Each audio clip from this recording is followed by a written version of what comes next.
The story starts with a young girl left stranded after a bunch of goblins attack the carriage she's riding in. Just as the goblins are about to finish her off, a mysterious boy shows up out of nowhere to save her. Fast forward a few years, and our protagonist Lois is asked if he'd like to join a girl's party. Everyone around loses their minds when they hear that this girl actually wants to team up with him. Lois himself is shocked, but the girl points to his sign, clearly advertising for party members. This girl is not backing down. She insists on joining him and proudly declares she's a martial artist. Lois then awkwardly introduces himself as a sort of healer, but before things can go any further, an Adventurers Guild employee named Amherst rushes over, ready to stop this girl from making the biggest mistake of her life. Amherst then reveals that this guy has earned himself the nickname the Incompetent Lowest. Sure, he's a healer, but the dude only knows the most basic spell called heal. He's just another labyrinth orphan, like many others who lost their parents and had to become adventurers to survive. But even after all these years, Lois can't even cast an area heal or anything higher than the beginner spell, so he's infamous for being a complete joke. But despite his reputation, Lois somehow managed to join a party called Lightning Sword, until they kicked him out recently for not knowing detoxification magic. Word has spread, and now nobody wants him in their parties because, well, he's totally useless. Amherst, still trying to protect the girl, warns that if she parties up with Lois, she'll never make any money. But the girl Naru casually drops that she's already loaded. Amherst freaks out when she sees just how much cash Naru's lugging around, quickly explaining that most of the adventurers in this town are basically gangsters. The crowd of tough-looking folks around them proves her point, and she warns Naru to never flash that kind of money. Naru politely thanks her, and Amherst immediately realizes this girl is a total newbie to adventuring. So in true hustler fashion, Amherst offers to introduce her to a beginner's party, of course for a fee. But Naru shocks everyone when she flat out refuses because she's been dying to join Lois's party for a really long time. Lois and Naru then head out to sign some papers to make their party official. But Naru's practically burning holes in Lois's skull with her stare. For some reason, she's got this weird admiration for him, and meeting him again feels like a relief. Then the little oddball gets totally thrown off when Lois tells her to sign her name, but she quickly pulls herself together. Lois covers the guild fee, and just like that their party is now officially. Once outside, Lois starts rambling about how no one's ever reached the deepest part of the Mardat labyrinth. It's still shrouded in mystery, and no one even has a clue who or what the final boss is. Adventurers flock to Mardat City, hoping to strike gold, turning it into one of the biggest cities in the nation. Lois, being the psycho he is, wants to dive straight into the labyrinth right this second. Meanwhile, Naru's wondering if that's even remotely a good idea, considering their party is barely a few hours old. And also before they left, Amherst gave Lois a heads up. Naru's a newbie, so he should only take her to the grasslands for now. The labyrinth leaks magic power, spawning monsters in certain areas, and the grasslands are one of those spots. Thankfully, only weak monsters show up there. It's supposed to be the perfect training ground for rookies, but it's also annoyingly huge, making it hard to find anything to fight. The labyrinth, on the other hand, is jam-packed with creatures, and that's exactly what Lois's itching for. He reassures Naru they'll be fine as long as they don't wander too deep, and if things go south, he's got it under control. His confidence is pretty wild for a healer, but he brushes it off like it's no big deal, and they press on. When they arrive, Naru insists on taking the lead. After all, she's a martial artist, so it makes sense for Lois to back her up as the healer. Lois is all for her confidence, but he can't help but wonder if she can actually fight. Naru quickly shuts down any doubts as she demolishes a group of goblins, and Lois is genuinely impressed. He explains that adventurers make their living by selling the magic stones monsters drop, and the guild buys them because they're valuable for all sorts of things. But he adds that she should already know this even as a beginner. Sadly, goblin magic stones aren't worth much, so if they want to make real money, they'll need to take down stronger monsters. They both agree to go deeper into the dungeon for better loot, and Naru even vows to protect the fragile healer if anything goes wrong. Not long after, it's actually Lois saving her when he stops her from stepping on a trap. He shows her where she almost met her maker and explains that he spotted the trap thanks to the different colored tiles. Usually spotting traps is a thief's job, so Naru's baffled and asks how Lois did it as a healer. Lois casually replies that he's been an adventurer for a long time, so he's picked up a few tricks along the way.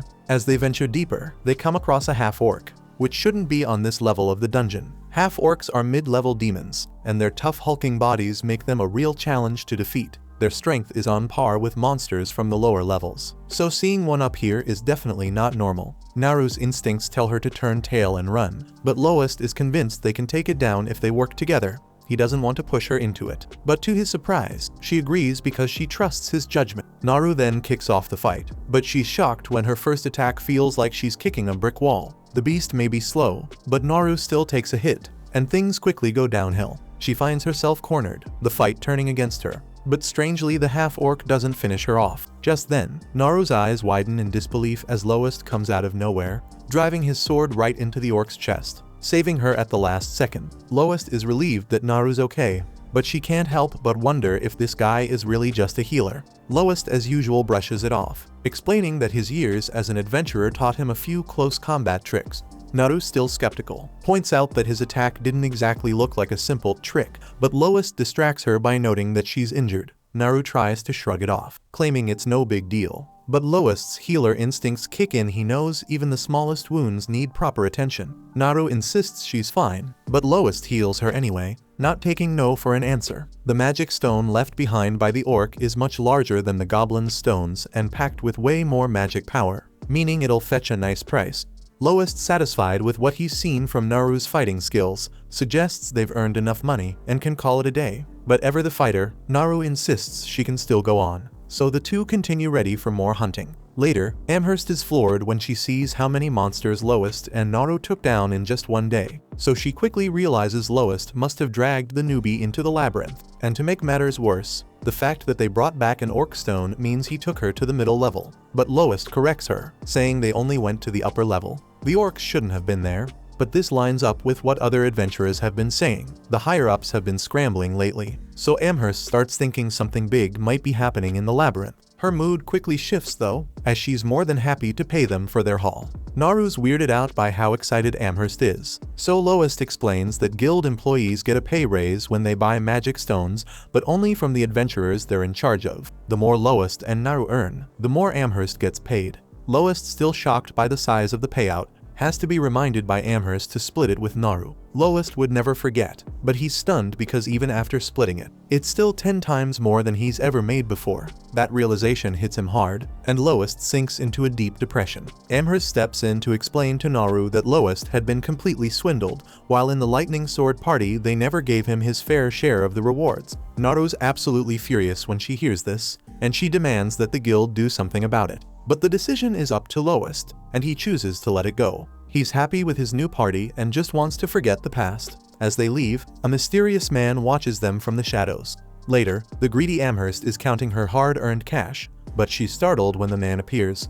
It's Handsome, her boss, and he's worried she might have helped Lowest find a new party. Amherst brushes it off, saying she doesn't have some magical power of persuasion strong enough to convince someone to join Lowest's party. Instead, she explains, there was just this girl who saw something special in him. Handsome seems to know who this blue-haired girl is, but for some reason, it clearly troubles him. That night, Lowest is shocked to find out that word of him getting a new party member has already spread like wildfire across the city. Apparently, the notoriously incompetent Lowest picking up some poor fool to join his party is big news. Lowest then moves to reserve a room, and Naru gets flustered at the idea of sharing one with him. Lowest quickly decides they should sleep in separate rooms, but this seems to leave Naru a little disappointed. They go to their rooms for the night, and Naru's thoughts drift back to when she was healed. Turns out Naru was the girl from the carriage, and Lowest was the guy who rescued her. After he healed her, she was so grateful, but Lowest, in typical fashion, apologized for not being able to do more. Despite all that, Naru stayed weirdly optimistic.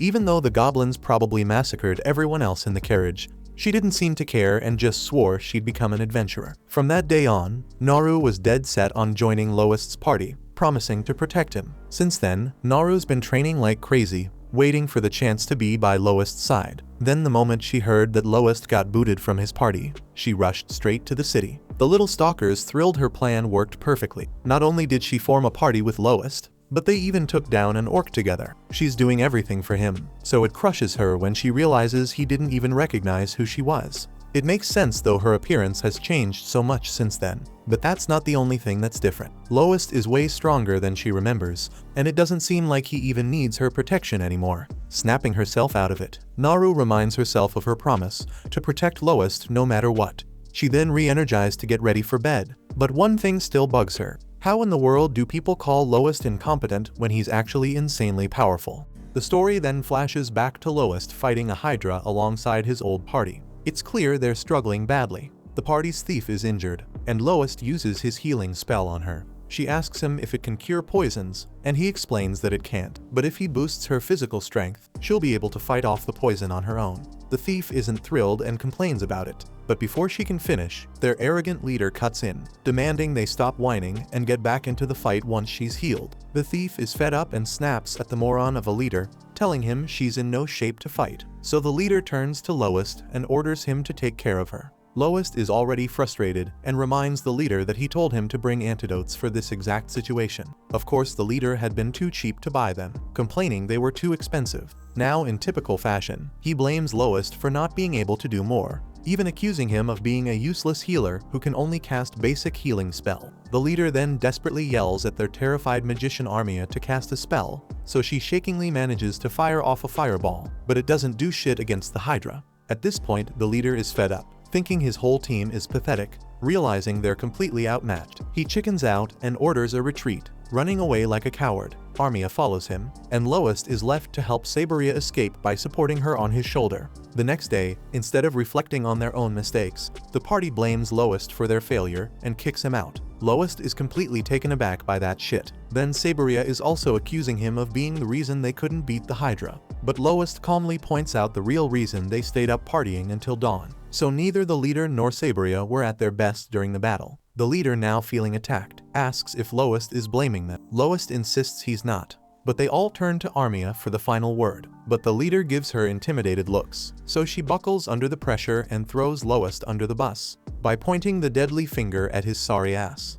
We then learn that Lowest was dreaming about the past and wakes up shaken. He reflects that maybe this incident bothered him more than he realized. Considering it's still haunting his dreams, he grabs some water, thinking back to a similar situation from years ago. It was 6 years ago, and even then, he had already earned a reputation as an ignoramus. But despite that, he still held onto the dream of becoming a first-rate adventurer. That's when a party reached out to him offering him a spot, and Lowest, eager for the chance, jumped right in. But they didn't bring him on as a healer, they used him as bait. They tossed him in front of monsters, expecting him to draw their attention while they stood back.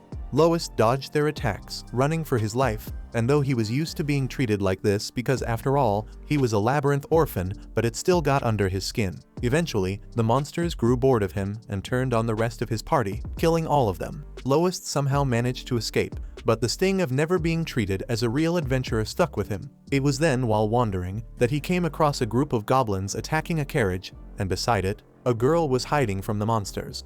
Even now, Lowest isn't sure why he decided to help her. He fought the goblins, thinking maybe, just maybe, his worthless life could be traded to save hers, and that would at least give his death some meaning. But he wasn't strong enough, and the monsters knocked him out cold. When he regained consciousness, he saw the girl standing over him. Relieved that he was awake, she explained that the Order of the Knights had arrived in time to save her. And Lowest, feeling utterly useless, thought to himself that he truly was an idiot because he couldn't even save one girl. But to his surprise, she thanked him, saying that if it weren't for his help, the knights wouldn't have arrived in time. She even told him that he looked cool while fighting, though Lowest found it hard to believe. Noticing she was hurt, his instincts kicked in, and he quickly used his healing spell on her. She thanked him again, and he replied that healing was all he could do. He then opened up to her about how his own party had used him as nothing more than bait. The girl was heartbroken when she heard how Lowest had been treated like living bait, and she started crying for him. Then her tears quickly turned into determination, and she vowed that when she grew up, she would become an adventurer and join his party, and promised to protect him. Lowest was touched by her words, but as she left with the knights, he knew deep down that she was probably from a noble family and that the chances of her becoming an adventurer, let alone joining his party, were slim. But her words gave him the courage he desperately needed, and with renewed hope, he decided to give adventuring another shot. Motivated by her promise, Lowest sought out mentors who trained him in swordplay and magic. Though he was still primarily a healer and could only use his heal spell, he worked hard to master other skills, pushing himself beyond what he thought was possible. After completing his training, he finally found a new party to join the Blades of Lightning. Looking back, it made sense why that dream resurfaced. He realized that if it weren't for that girl's words, he wouldn't be where he was now, and had he given up back then, he'd never have had the chance to see her again. Just as Lowest reflects on this, Naru knocks on his door, asking if he wants to grab breakfast. Lowest agrees, and they head out together. The scene then shifts to them in the labyrinth, where Lowest announces they'll be heading to the lower levels today. Later, they find themselves standing in front of a teleportation circle. Naru excitedly mentions that she's never seen one before, so Lowest explains that these circles aren't found in every labyrinth. This one was placed by a magician shortly after the labyrinth was discovered, but even he doesn't know much more about it. Naru, then thinking of the possibilities, says it would be great if they could use it to teleport anywhere, but Lowest clarifies that they can only use this circle to teleport to another circle. Naru then muses that it would have been a lot easier if the city had a teleportation circle, so she guesses they didn't install one in the city for fear that monsters might swarm in. Lowest corrects her, explaining that monsters can't use these circles, but the real problem is that the knowledge to create new ones was lost centuries ago, so there's no way to make them anymore. They then activate the circle and teleport to the middle levels, and when they arrive, Lowest warns Naru that the monsters here are stronger than those they fought before, urging her to stay alert and be careful. The scene shifts to Lowest and Naru in the thick of battle against a group of monsters. Lowest quickly dispatches his share, but when Naru lands a punch on one of the creatures, her fist goes right through its body like it's made of air. She confusedly looks to Lowest, who tells her it's a lick, a monster made of pure spirit energy. It has no physical form, so normal attacks won't work on it. Naru, realizing he's right as she can see through the lick's body, listens as Lowest advises they retreat since neither of them can use magic, putting them at a serious disadvantage. But Naru confidently mentions she can handle it,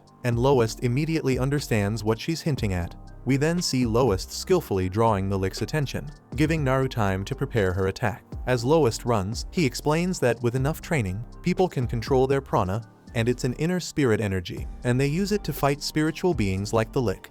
Then we see Naru infuse her fist with prana, and with one devastating punch, she obliterates the lick. She celebrates her victory, but Lowest quickly notices that she's injured. Realizing she must have gotten hurt when she landed her attack, he pulls out a magic item and uses it to cast a healing spell on her. He explains that this particular item enhances healing spells thanks to the magic stone embedded inside. Lowest goes on to tell her that the guild collects magic stones from adventurers, hands them over to craftsmen, who then forge them into magic items and return them to the adventurers. After Naru is fully healed, she asks Lowest how much the magic stone they found is worth, and Lowest estimates that it could fetch a good price. They then sell the stone to Amherst, who pays them generously for it. On their way back to the inn, Lowest is pleasantly surprised by how much they earned from the sale. As they stroll through the streets, they notice a commotion, so they curiously move in closer to get a better look, and they see two adventurers in the middle of a heated argument, looking like they're about to throw hands. Lowest then tells Naru that fights like this have become pretty common around here lately, and he explains that adventurers who've caused trouble elsewhere have been flocking to this town recently. Naru recalls that Amherst mentioned something similar, and as they look around, they see rough-looking adventurers everywhere. Lowest sighs, thinking it's become a real pain in the neck for the more respectable adventurers, but he quickly shifts the conversation, suggesting they treat themselves to something fancy since they've just been paid. The scene cuts to them at the inn, enjoying a lavish meal. The innkeeper looks a bit nervous, wondering if Lowest can actually cover the cost of all this. But Lowest grins, reassuring her not to worry as he orders some ale. Naru, not wanting to be left out, asks for ale too, but she's immediately denied, told she's too young to drink, so she huffs, clearly not happy about being treated like a kid. Then once they finish eating, Naru asks Lowest about a strange tower she's noticed at the edge of town. She's seen similar structures popping up all over the city. Lowest admits it's odd and tells her that he once got curious and asked the builders about it. To his surprise, even they didn't know who commissioned the towers or why. Naru, wide-eyed, is shocked, and Lowest explains further. The builder was hired by an agent, who was representing another agent, and so on. It's a long chain of middlemen, and whoever's really behind it doesn't want to be found. Lowest shrugs it off, saying it doesn't really matter as long as no one's getting hurt. To him, it's just a sign that there are plenty of strange people in the world, and he jokingly adds that they'd be better off building a wall around the city instead of these mysterious towers. Naru, thinking it over, points out that the city doesn't even have a wall. She admits she likes how open it feels, but Lowest brings up a good point: it could be a real problem if war broke out. So he asks her how they'd stop invaders. But without hesitation, Naru replies that with so many adventurers around, there's no need to worry, they'll protect the city from anything that comes their way. Lowest agrees with her, and with that the two of them head off to their room for the night. But before Lowest enters his room, Naru tries to stop him. clearly wanting to say something, but the words just won't come out. Instead, she awkwardly wishes him a good night. Once in her room, she lies on her bed, thinking about how much she wishes she had the courage to ask to stay in Loest's room, but she just can't bring herself to say it. Meanwhile, Loest lies in his own bed, feeling grateful to be part of a party again. He's unsure if he'll ever see that little girl from his past, but thanks to Naru, he feels like he can keep adventuring for a while longer. The scene then cuts to the Blades of Lightning. Their leader, Margulis, introduces the party's new healer Lyra, but she doesn't get the warmest welcome from the other members, which makes her feel a little uneasy. Still, Margulis is confident that with this new team, they'll finally be able to defeat the Hydra. Next, the scene shifts to a dark and eerie place. Handsome is seen informing someone that the sleeping princess is currently in the city and has formed a party with Loest, pretending to be just another adventurer. The old man he's speaking to is surprised to hear Loest is still in town, so he remarks that they need to get rid of him, as time is running out, and Handsome agrees as they plot their next move. Then we see that the party heads back to the swamp to face the Hydra, and luckily the beast hasn't regrown its heads yet, so it won't be as much of a nightmare to deal with. Margulis then quickly lays out a plan. He and Lyra will attack from the front, Armia will provide magic support, and Saberia will sneak up from behind for a surprise strike. He's all set to charge in when Lyra suddenly calls a timeout, flat out refusing to be on the front lines because after all she's a healer, not a tank. Margulis is baffled and says that Loest, their last healer, fought right alongside them in the thick of battle. Lyra is stunned because she can't believe that they made a healer to be with them on the front line, but Loest never seemed to mind. In fact, Saberia chimes in, recalling that Loest got some killer hits in, even being the one who chopped off one of the Hydra's heads. Lyra is still in disbelief, but Margulis quickly reassures her because he doesn't expect her to pull off anything crazy like that, and if she says she can't handle the front lines, that's totally fine. But to be sure, he asks if she can at least cast Detoxify to counter the Hydra's poison, and that Lyra can definitely do. So with that settled, Margulis orders everyone into position because it's time to slay the Hydra once and for all. Meanwhile, back in town, Loest and Naru have just returned from another successful trip into the labyrinth, and Amherst is happy to see they've brought back a haul of gems to sell. Still, she can't help but remind Loest not to push Naru too hard, considering she's still a newbie adventurer. Loest reassures her, saying he's being careful about the fights they get into.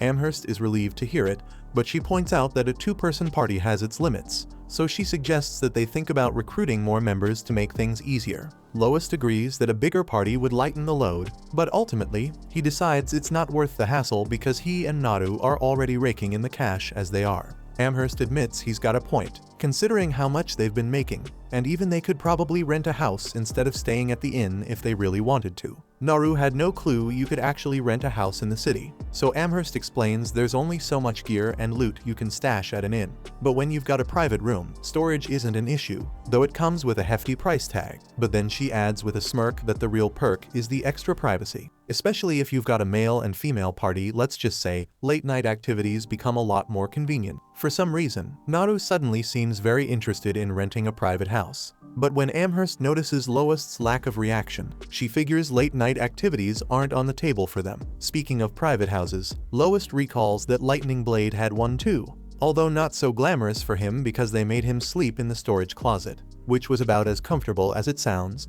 Amherst then laughs at how badly Loest got treated, but she gives him a silver lining. Getting kicked out of Lightning Blade was probably the best thing that ever happened to him, because since he left, Margulis and his crew haven't completed a single mission. Then we see Margulis wondering why he can't figure out why they've been failing, but Lyra knows exactly why he's too thick to realize he's not strong enough to take on a Hydra head-on. Margulis overhears her, and he is about to start shouting, but Lyra shuts him down, telling him to be quiet so she can focus on healing Armia. Armia was seriously injured and poisoned, and Lyra needs all the concentration she can get. While Lyra works, Saberia admits to Margulis, though she hates to say it, that Loest might have been more valuable than they gave him credit for. Sure, he sucked at healing, but he always got the job done in the end. Plus, he never noticed they were scamming him out of his pay, making him the perfect party member. Margulis, now wishing Loest hadn't quit, needs a reminder from Saberia that he was the one who kicked Loest out and made a big scene while doing it too. Margulis had completely forgotten about that,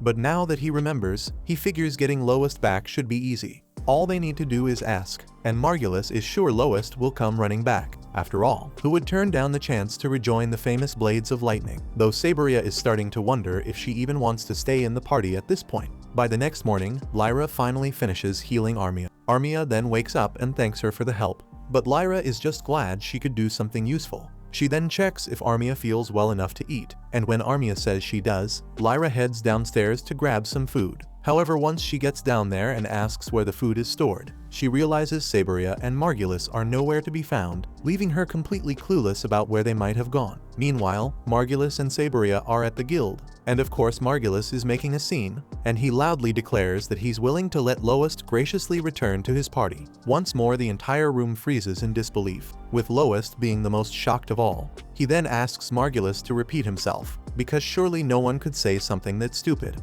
Margulis repeats himself, so Loest's ears weren't deceiving him, and now Loest's just not sure how to even respond to such an idiotic offer. At the same time, Naru and Amherst witness the spectacle. Amherst explains to Naru that the loud blonde guy is the same genius who kicked Loest out of his party, and now he's trying to bring him back with this condescending nonsense. Loest is visibly unamused by Margulis' pompous speech, but before he can speak, Margulis cuts in, assuming Loest might still be bitter about being scammed out of his pay while in their party. Margulis, in his usual clueless fashion, apologizes and pretends it was all just an innocent mistake, and he promises that this time, Loest will get his fair share. Besides, they really need him now since the new healer is pretty much useless in a fight. Saberia watches in disbelief, sure that Loest would never agree to this absurd request, but to her complete shock, Loest actually thanks Margulis for the offer. Naru, furious at the thought of Loest being snatched away, storms in front of him and starts yelling at Margulis, telling him there's no way Loest will ever join their party again.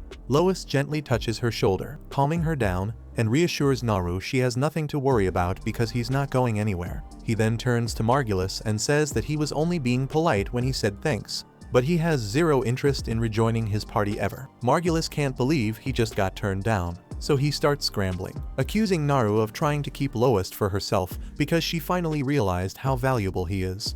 The guy's aggressive finger pointing is starting to seriously irritate Loest, so he grabs Margulis by the wrist, leans in and flatly warns him that if he ever so much as thinks about hurting Naru, he'll end up with a body so mangled even his own mother wouldn't recognize him. With that, Loest turns to leave, and Naru, never one to miss a chance, takes a second to rub it in Margulis' face. After they've walked out, Margulis is left standing there, clueless and pissed off. He still wants to take down the Hydra though, so he shouts at Amherst, demanding she recommend a new adventurer for his party, preferably one who can actually handle fighting on the front lines with him. Amherst, already fed up with his nonsense, is about to tell him off, but she's saved from the hassle when an adventurer steps out from the crowd, and this guy looks like he's already beaten the final boss and is just here to mop up the extras. The mysterious man then offers to join Margulis' party and casually asks if his strength is up to Margulis' standards. Margulis sizes him up, and yeah, the guy looks like he could bench press a mountain. But Margulis wants to be sure, so he draws his sword and charges at him.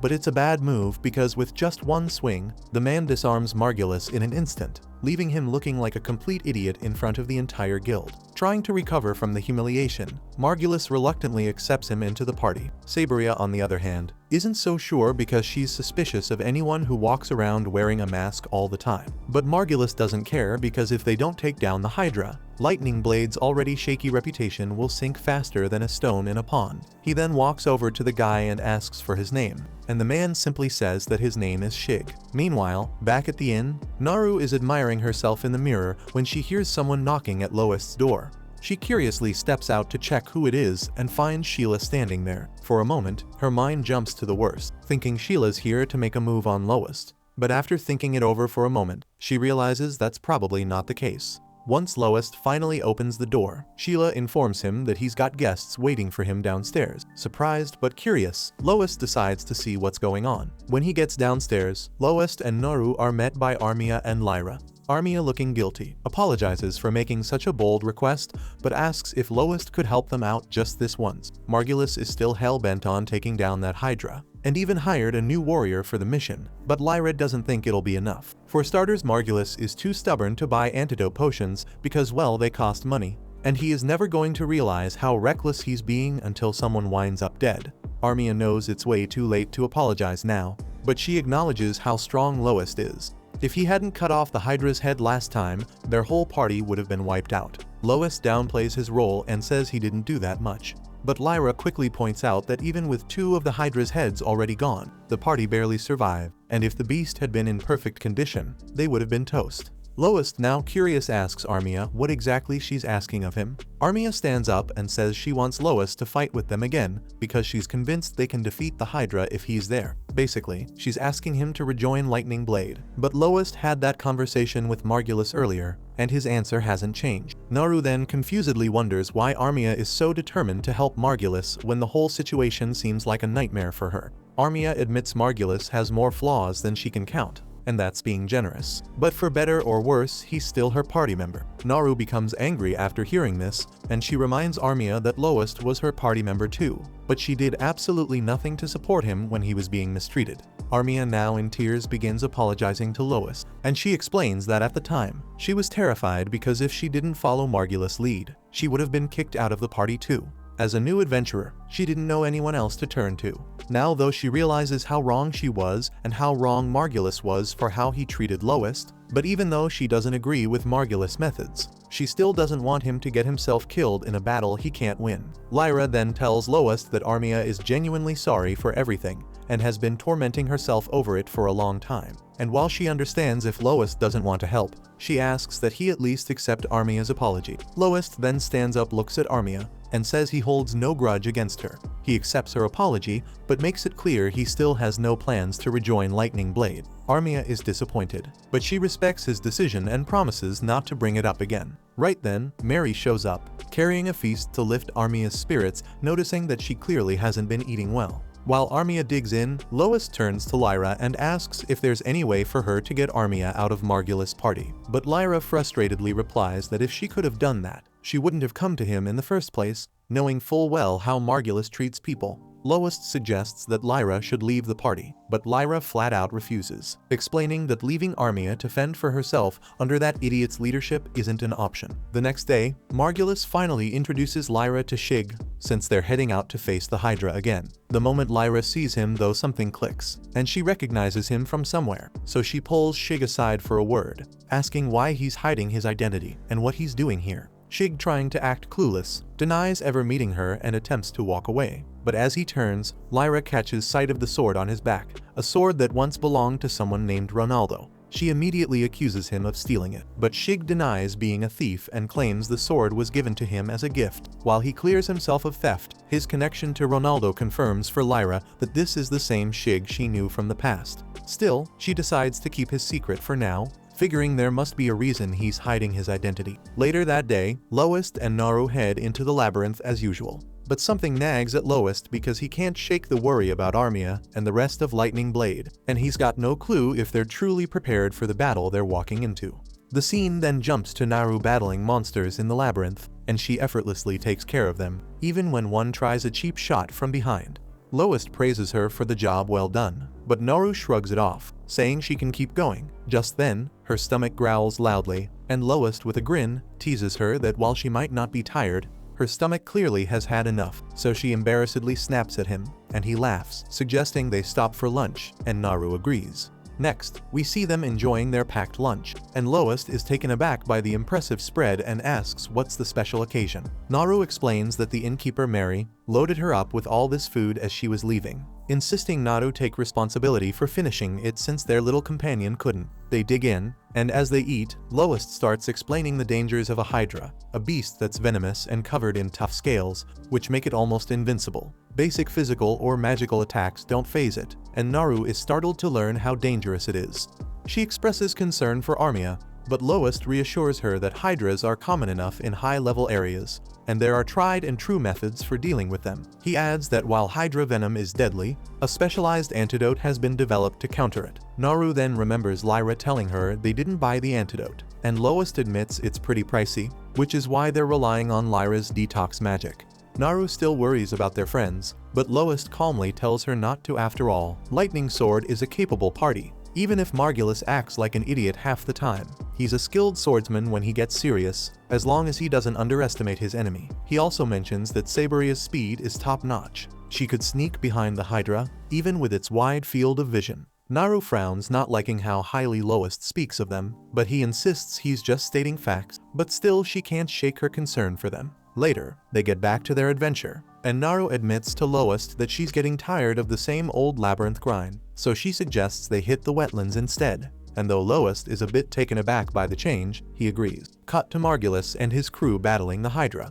Margulis manages to land a hit on one of its heads, and Shig follows up by wounding another. Margulis urges him to finish the job and chop it off, but Shig pulls back at the last second. Margulis annoyedly demands to know why he hesitated, so Shig with a smug grin says it's because this kill should be his, asking if Margulis really wants him to steal the glory. Margulis confusedly presses for an explanation, and Shig casually drops that the title Hydra Slayer would look good on him. So of course the blockhead takes the bait and charges right in, but no surprise it fails miserably. Meanwhile, Lyra, while healing Saberia, mutters about why Margulis insists on attacking from the front every time. But Saberia admits there's something charming about it. Lyra isn't buying it, but once Saberia is patched up, she jumps back into the fight to distract the Hydra, allowing Margulis another opening to strike. Armia then provides magical support, and Lyra starts thinking they might actually pull this off, as long as they keep pressing the attack. But then she notices Shig just standing around, clearly taking a breather, so she suspiciously wonders what he's plotting. But before she can figure it out, the Hydra whips its tail and sends a stone flying straight at Armia, knocking her down. The beast immediately goes in for the kill, and poor Armia faints in terror. Suddenly, a thick black smoke starts pouring out of her unconscious body, and Saberia is the first to ask what the hell is going on. Shig calmly explains that it's fear, and he adds that monsters like this thrive on the fear of humans, turning it into strength. It's usually invisible to the human eye, but this one's sucking fear from everything around them. Lyra quickly realizes that this fear is being converted into mana, and Saberia confusedly asks if mana is supposed to leak out in places like this. Lyra shakes her head, saying that it shouldn't because mana normally only surfaces in the deepest parts of the labyrinth. The Hydra then starts glowing after absorbing mana, and Lyra quickly realizes it's mutating. She explains that monsters can morph their bodies by absorbing enough magic power, sometimes boosting their abilities in absurd ways. The Hydra then transforms into an even more menacing creature, and Shig concernedly asks Lyra to watch over Armia. She agrees while Shig tells Margulis to retreat, but Margulis, stubborn as always, refuses after all the effort to weaken this beast. He's determined to take at least one of the Hydra's heads. He charges, but his sword shatters on impact, leaving him vulnerable as the Hydra lunges.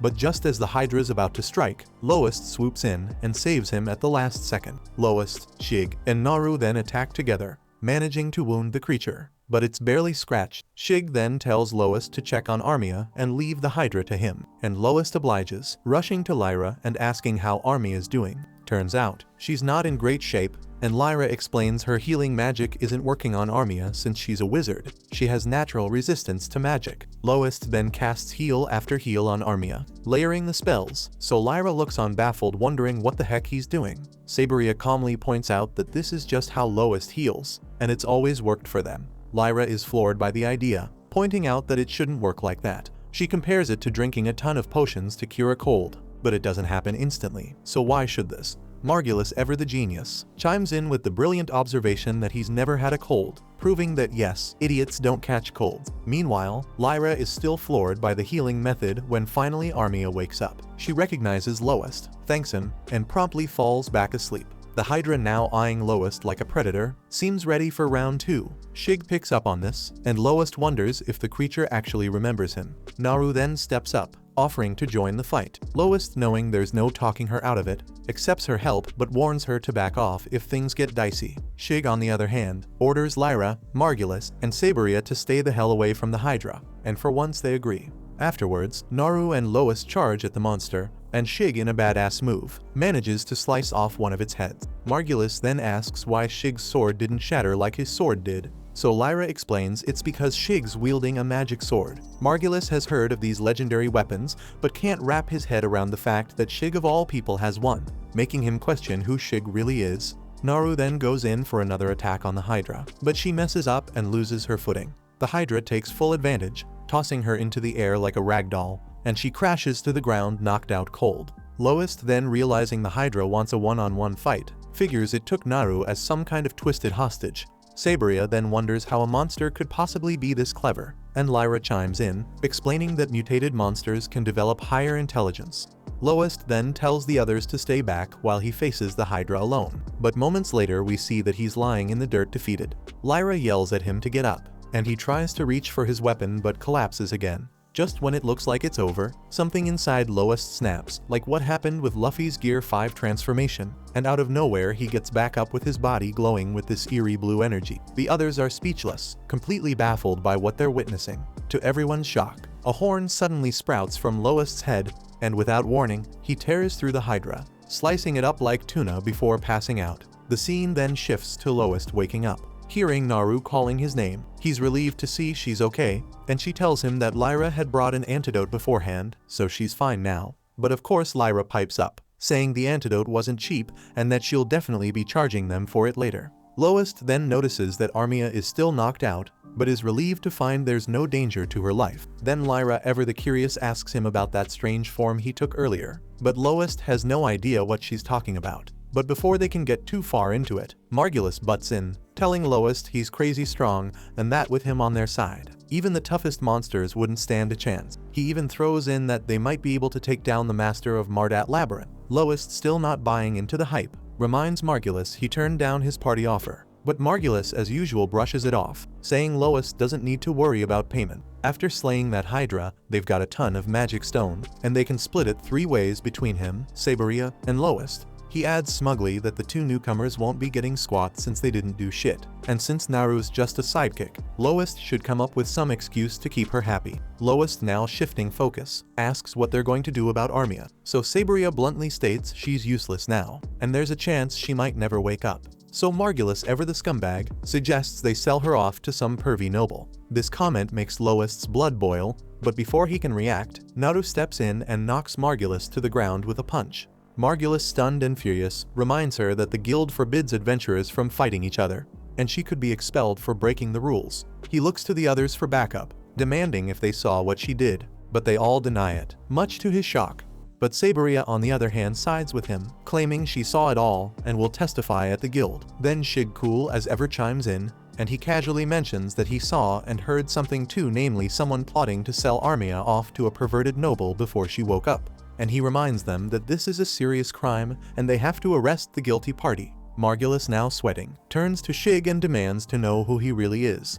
The scene then shifts to the guild, where it's revealed that Shig is actually a direct adventurer from the Royal City's Adventurer Guild, and he's got Margulis and Saberia tied up. He finally drops the act, introducing himself by his real name Sieg, but Lyra immediately points out that his disguise was full of holes from the start. Then Amherst, the guild receptionist, steps in and asks why an adventurer from the capital would bother coming to this backwater town. So Sieg reminds her that as a guild receptionist, she should know that direct adventurers have the authority to keep tabs on others. He explains that the town security has been going downhill lately, which is why he came to investigate. And unsurprisingly, the first trouble he ran into was Margulis's crew. So Lyra curiously asks what's going to happen to them now. Amherst doesn't mince words. She says Margulis and Saberia are getting booted from the guild, and there's a good chance they'll face a lifetime of hard labor for human trafficking. Margulis gets panicking and tries to protest, saying they only talked about it and didn't actually go through with anything. But Amherst shuts him down, reminding him that the law doesn't care about intentions.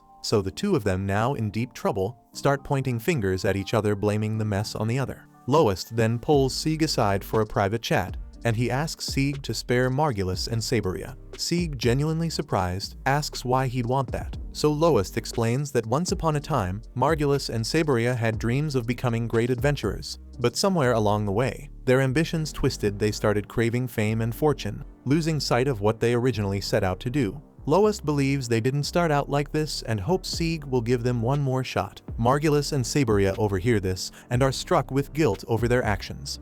Moved by Loest's pleas, Sieg agrees to let them go. He unties Margulis and Saberia, but not without a stern warning. They need to leave town and never show their faces again, and with that the 2 run off. Amherst then wonders aloud if this is really going to work, and Sieg reassures her. He explains that if Margulis and Saberia had been expelled from the guild, they might have spiraled further into trouble. So it's better to keep them as adventurers where they can be monitored. Amherst is still doubtful and points out that Mardat isn't the capital, it's a small city, and things run differently here. Sieg shrugs it off, saying that's exactly why he'll be staying around for a while, and Amherst is glad to hear this. Later, Sieg and Lyra talk at the inn, and Sieg comes clean that he actually sticking around to keep an eye on the adventurers in town. The guild and the Royal City suspects the monster mutations could be linked to the Marmot division, and he wants Lyra to form a party with him to investigate. Lyra agrees, but with one condition: Armia has to join them too. Sieg asks why, so Lyra explains she can't just leave Armia behind like this,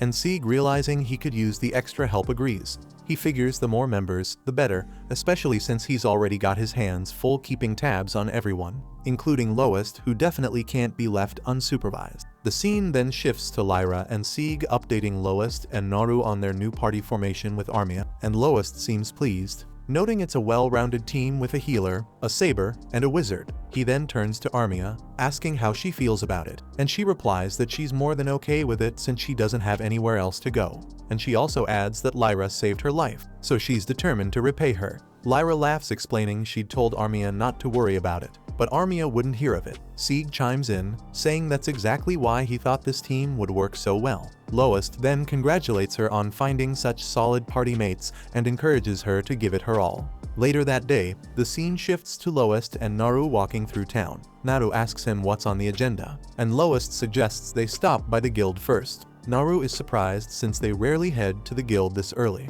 He then takes her aside, revealing that they'd forgotten to sell the Hydra's magic crystal in the rush of things, and mentions they should also accept a quest. He explains that while adventurers earn money by selling magic stones, completing quests is just as essential for a steady income. Naru already knows this, but Lowest points out that if she's serious about her adventuring career, she'll need to complete quests, not just slay monsters.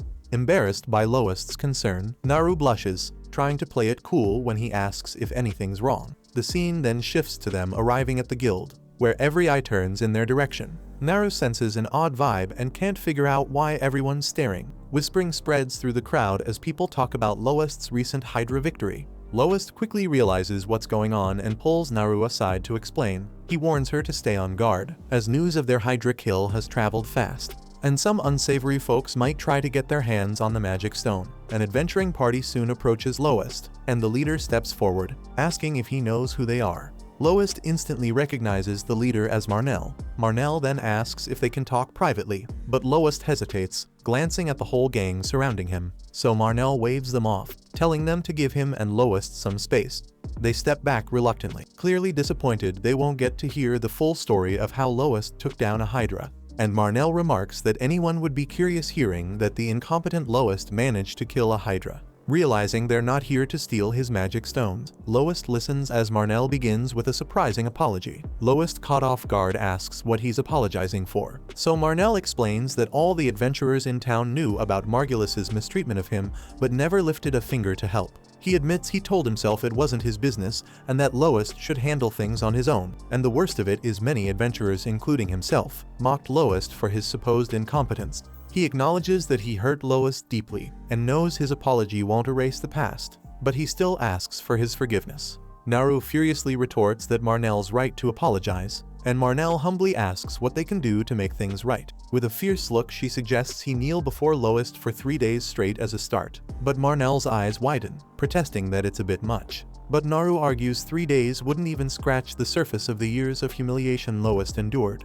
Lowest then quickly tells her to ease up, saying it would just make him look like the villain. She reluctantly agrees, and Lowest turns to Marnell, adding that Hydra or no Hydra, he's still a flawed healer with a lot to learn and only knows a basic healing spell. So he insists that Marnell keep calling him incompetent if it helps, while offering him his hand and asking him to keep calling him that. Marnell then shakes his hand and tells him to reach out if he ever needs help. And with that, he and his party take their leave. Afterward, Lowest shows the Hydra's magic crystal to Amherst, who's thrilled to see it, but then she immediately notices something unusual about it, commenting that the crystal looks different. Lowest explains it's been affected by a mutation, and he wonders if this will impact the price. Amherst's eyes widen as she reveals it could boost the price tenfold or even more. Lowest and Naru exchange a look of surprise, and Amherst laughs, saying it should be obvious. Rare items always fetch a higher price. She then confirms if this really is the Hydra's magic stone, pointing out that monsters need vast amounts of mana to mutate, and typically only manage it deep within a labyrinth. Lowest nods, acknowledging that it's odd for a Hydra to mutate in the marshland. so they realize something strange may be happening, especially since the incident with the half-orc was also out of the ordinary. Amherst is equally concerned, and Naru wonders if the guild can't step in to investigate. Just then Handsome arrives, noticing the tension and asking if something's wrong. Amherst explains that Naru and Lois need to ask him something, and Handsome gestures for them to speak directly. The scene then shifts to Lois and Naru in Handsome's office, reporting their finding. Handsome acknowledges that these incidents are rare, but says they've occurred in the past. He explains that the guild currently lacks the time and resources to investigate, prompting Lois to caution that ignoring this could lead to injured adventurers. Handsome is unimpressed and reminds him that adventuring is a dangerous profession and suggests that if Lois is so nervous,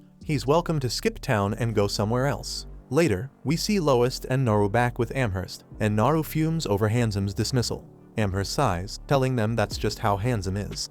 Naru then asks if they know who actually runs this guild branch. Lois answers that it's a man named Mist, though he's never met him. Amherst also adds that she hasn't either, explaining that Mist is too old to handle the day-to-day, so Handsome oversees everything in his place. Lois comments that Handsome must be highly capable, and Amherst agrees, though she adds that he holds his team to impossible standards and doesn't tolerate even minor mistakes. And Naru mutters that he certainly seems like that type. Lois then asks Amherst for a favor, and the scene shifts to them sorting through quest listings. They review a few options before Naru's attention lands on a quest to take down a phoenix. Lois and Amherst both look skeptical, knowing their current party isn't equipped for it, and Lois points out that a phoenix is a flying monster, meaning they'd need strong long-range attacks, something neither of them excels at. Amherst adds that to tackle a phoenix, they'd ideally need a saber, a wizard, and a healer with area healing abilities, and this requirement immediately brings a certain party to mind. The scene then shifts to Lois and Naru approaching Lyra, Sieg, and Armia, asking if they'd be interested in joining the quest. Lyra then leans over to Sieg, whispering that joining Lois's party would be a good opportunity to keep an eye on him. They turn to Armia, who agrees to join but hesitantly asks if Lois is truly comfortable forming a party with her, given her past treatment of him. Lois assures her that he trusts she won't repeat her mistakes now that she's aware of them. And with that, they officially form their party and agree to tackle the Phoenix quest the following day. Afterward, Lois and Naru head out to gather the necessary equipment while Armia and Lyra submit the quest application at the guild. Naru asks where they'll go first, and Lois suggests the potion shop, explaining that combining his heal spell with certain potions can speed up burn recovery. Naru impressively remarks that he's surprisingly knowledgeable, to which he humbly replies that it's part of being a healer. However, Naru quietly admits she meant more than just healing. Just then, she's suddenly grabbed from behind, and she instinctively almost strikes her attacker, only to realize it's Ralma, who laughs and apologizes for the surprise. Naru then asks what brings her here, and Ralma reminds her that as a top-notch enchanter and adventurer, she has every reason to be in the Labyrinth City. But Naru suspects that her father sent Ralma here out of worry, and Ralma admits he did, reminding Naru that running away from home might have had something to do with it. Lois approaches, and Ralma's eyes widen in surprise to see the culprit behind Naru's sudden departure from home. It's then revealed that Ralma is actually Lois's master, leaving Naru surprised to hear the unexpected connection. The scene then shifts to them seated in a bustling restaurant, where Lois casually explains that he once trained briefly under Ralma. He turns to Naru curiously about how she knows his master, and she explains that Ralma is an old friend of her father. Ralma starts to add more to the story, but Lois and Naru are deep in their own conversation, completely ignoring her. Ralma gets annoyed and finally snaps, telling Lois she's going to have a private talk with Naru about her family and demanding he step aside. Lois, however, refuses, firmly stating that he and Naru are partners, and he suspects Naru's father might want her to return home. So Ralma with a smirk asks if he really thinks he can stand in her way, and Lois replies confidently that he's more than willing to try. In response, Ralma launches a small fireball at him, but Lois dodges it effortlessly, and she impressively admits that he's come a long way. He smirks back, noting that he endured a lot of training under that very magic, so Ralma gives in and allows him to stay. Naru then clarifies to Ralma that she didn't run away from home. She left in a hurry and simply didn't get the chance to explain herself, but she assures them that she did leave a letter. Lois curiously asks what she wrote in it, and Naru sheepishly admits that she told her parents she was going to find Lois, her big brother, and asked them not to worry. Lois and Ralma are both taken aback, and Ralma remarks that any parent would be concerned if their daughter left home. calling a stranger her big brother. Ralma then asks her why she left so suddenly, and Naru thinks that she can't possibly tell them the real reason. She had someone watching over Lowest ever since that day, and when she heard he'd been kicked out of his party, she saw it as her chance and left home without a second thought. Lowest then gently suggests that maybe it would be best for Naru to return home for now, even if she feels uncertain about facing her father, reminding her that she'll need her parents' consent to become an adventurer. Naru, with teary eyes, wonders if Lowest will be okay without her, but he reassures her that's not what he meant. She then admits her fear that her father may forbid her from adventuring altogether, and if that happens she may never get to return, and she also expresses how devastating it would be if she couldn't be with him. Ralma, however, assures her that her father doesn't oppose her plans to adventure. He's just concerned that she left so suddenly and wants to make sure she's okay. She adds that while he did ask her to bring Naru back if things were too dangerous, she'll assure him that everything's fine. Naru feels relieved, and Ralma asks Lowest to fetch her some wine because she's parched. When Lowest leaves, Ralma, now alone with Naru, asks if she's upset that Lowest acts as if he doesn't need her help, even though she left her family for him. Naru explains it's just because Lowest is so capable now. But then Ralma recalls a time when he wasn't. Naru can hardly believe it, since Lowest can heal, fight on the front lines, and detect traps like it's second nature.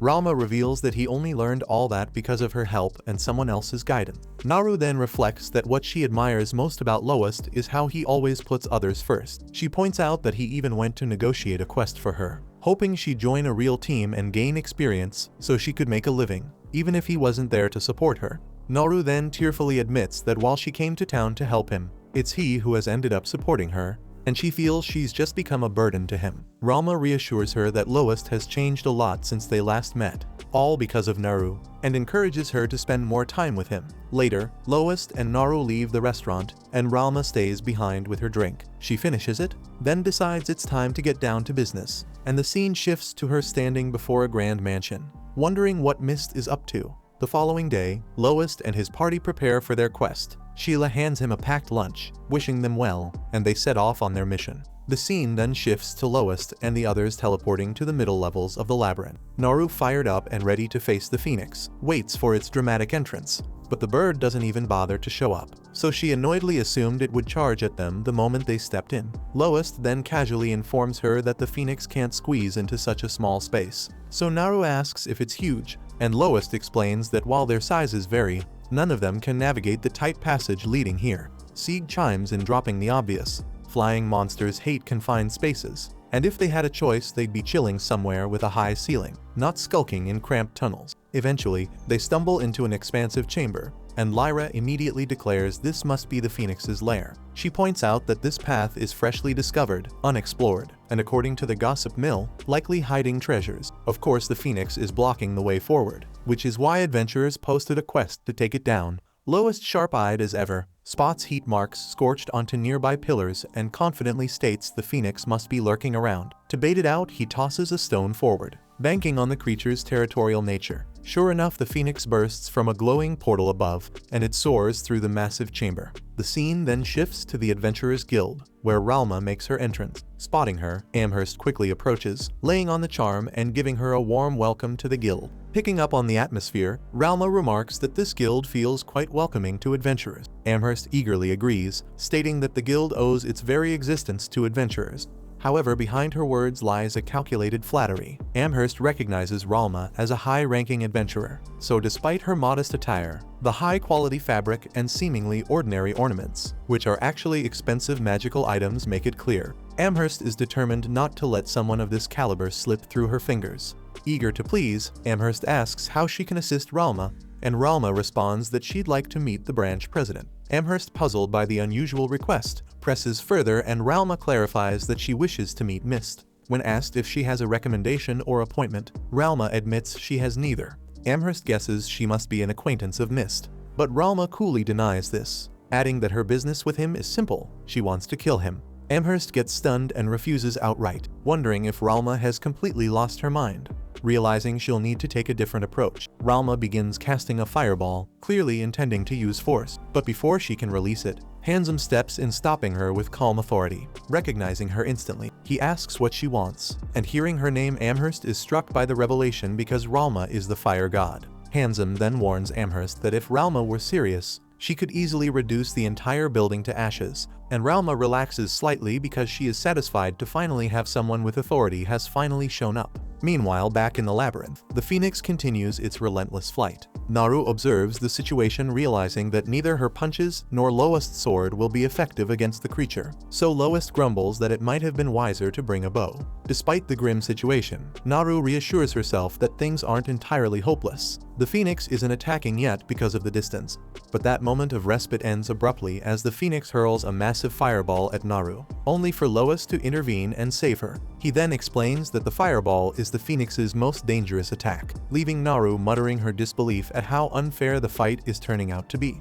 Back at the guild, Handsome asks Ralma if she's here to talk about the same issue as the adventurer from yesterday, and he explains that the day before someone claimed something strange had happened in the labyrinth and demanded the guild take action. Then, when Ralma inquires what he said in response, Handsome says he told the adventurer to leave town if he was too scared to explore the labyrinth. Ralma unimpressedly replies that her concerns are entirely different, and notes that it's been a long time since she last visited Marmot, but the place now feels overrun with thugs. Handsome admits the guild has been worried about this too, but Ralma fires back, accusing them of being the ones responsible. So he confusedly asks why they'd sabotage their own city. Ralma doesn't know their reasons but is certain they're scheming something. Then she gestures toward the strange pillars scattered around town and demands to know what they are, pointing out their sudden presence everywhere. Handsome insists he knows as little as she does, claiming the pillars have nothing to do with the guild, but Ralma, unconvinced, accuses him of playing dumb. Then, when he challenges her to provide proof linking the guild to the pillars, she admits it's just her intuition,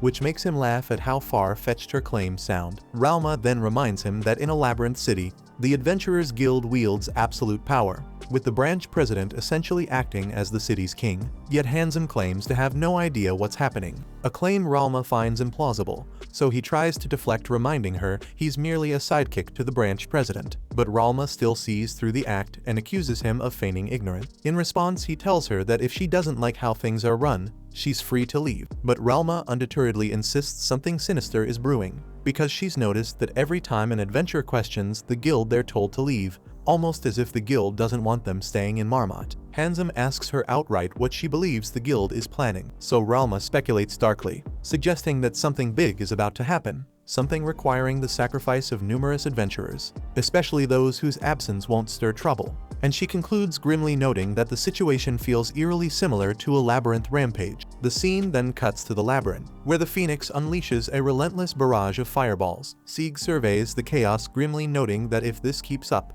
the entire room will become a blazing sea of fire. Lyra chimes in, pointing out that the suffocating heat is bad enough, but the real danger is the growing lack of oxygen, and soon they won't be able to hold their ground. Lowest observes that the phoenix seems intent on driving them out to defend its territory, but Naru puzzledly remarks that monsters usually attack humans the moment they see them. Lowest counters, saying the phoenix must sense that it can't take on all 5 of them at once, because monsters might not think like humans, but their instincts are sharp enough to guide them. Sieg, deciding there's no time to waste, announces that their only option is to fight. Turning to Armia, he asks if she can use water magic. When she confirms, he tells her to target the phoenix's wings, explaining that the flames on its wings act like feathers.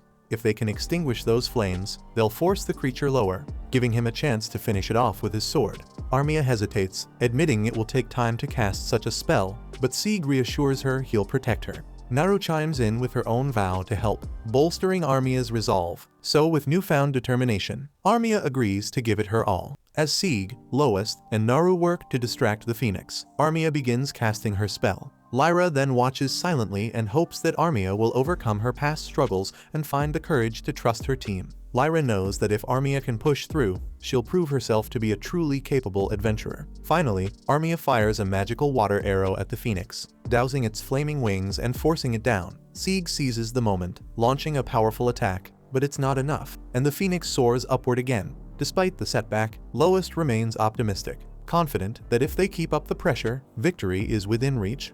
Meanwhile, back at the guild, Handsome contemplates the possibility of a labyrinth rampage, brushing it off as something that rarely occurs. However, Ralma argues that if one does happen, it would explain the strange occurrences in town, and she points out that the most troubling sign is the mutation of monsters and presses Handsome to acknowledge the vast amounts of mana now surrounding the labyrinth. Back at the labyrinth, the phoenix begins mutating. The beast grows larger, and its fiery orange flames shift to an intense blue. Naru notes that mutations are supposed to be rare, and Lois agrees, adding that encountering two in just a few days is almost unheard of. Armia, visibly shaken, wonders why she keeps running into these mutated monsters. Lyra tries to reassure her, but Armia is too paralyzed by fear to listen. Lyra realizes this is a serious problem because if Armia succumbs to her fear again, it could empower the phoenix, so she knows Armia must overcome this moment if she's ever going to grow. But Lyra has no idea how to snap her out of it. The phoenix, then sensing weakness, charges toward Armia. Lyra shouts at her to dodge, but Armia is frozen in place. The beast then launches a fireball, but Sieg intercepts it, slicing through the flames with precision and saving her at the last second. The phoenix then retaliates with a relentless barrage of fireballs, but Sieg cuts through everyone, urging Armia to step up and shouts that they can't do this without her. Lyra reaches out, extending her hand to Armia, and something finally clicks. Armia agrees to help but asks for a bit of time, so her team holds the line, buying her the moment she needs. Meanwhile, outside the labyrinth, Relma has left the guild. Reflecting on her encounter, she mutters that she hadn't expected them to spill the truth so easily. She moves to the stone pillars scattered around the city and uses her fire magic on one of them. Examining the reaction, she concludes this isn't normal magic and wonders what on earth she's dealing with. Back in the labyrinth, Naru lands a punch on the phoenix, but it barely phases the creature, and her hand catches fire in the process. She quickly extinguishes the flames, but the phoenix counters with another attack. Lois blocks it, but his sword melts from the intense heat. As the battle rages on, Armia prepares to fire another spell. Recognizing the strain she's under, Lyra casts a healing spell to restore her stamina, knowing how tough it is to use attack magic twice in quick succession. Armia then launches an ice arrow, striking the phoenix and knocking it out of the sky. Despite the hit, the phoenix regains flight. Sieg then resolves to face it head-on, but before he can act, Naru delivers another devastating punch, finally grounding the creature. Lois then seizes the opportunity and finishes it off by driving his knife into the phoenix's head. This defeats the phoenix, and Lois compliments Armia on a job well done. He points out that it's all thanks to her magic that they managed to secure the win, and the others wholeheartedly agree. Overwhelmed with joy, Armia starts crying and thanks everyone for their support. She then picks up the monster's magic crystal, while the rest of the group savors their victory. Amid the cheers, Lyra quietly tells Sieg that Lois didn't transform this time, so Sieg wonders aloud what that transformation from before could have meant. Resolving to keep an eye on Lois for a while, the scene then shifts to the inn, where the group reunites with Relma, who's drinking at a table. She casually asks if they managed to take down the phoenix, surprising them with her knowledge of the event.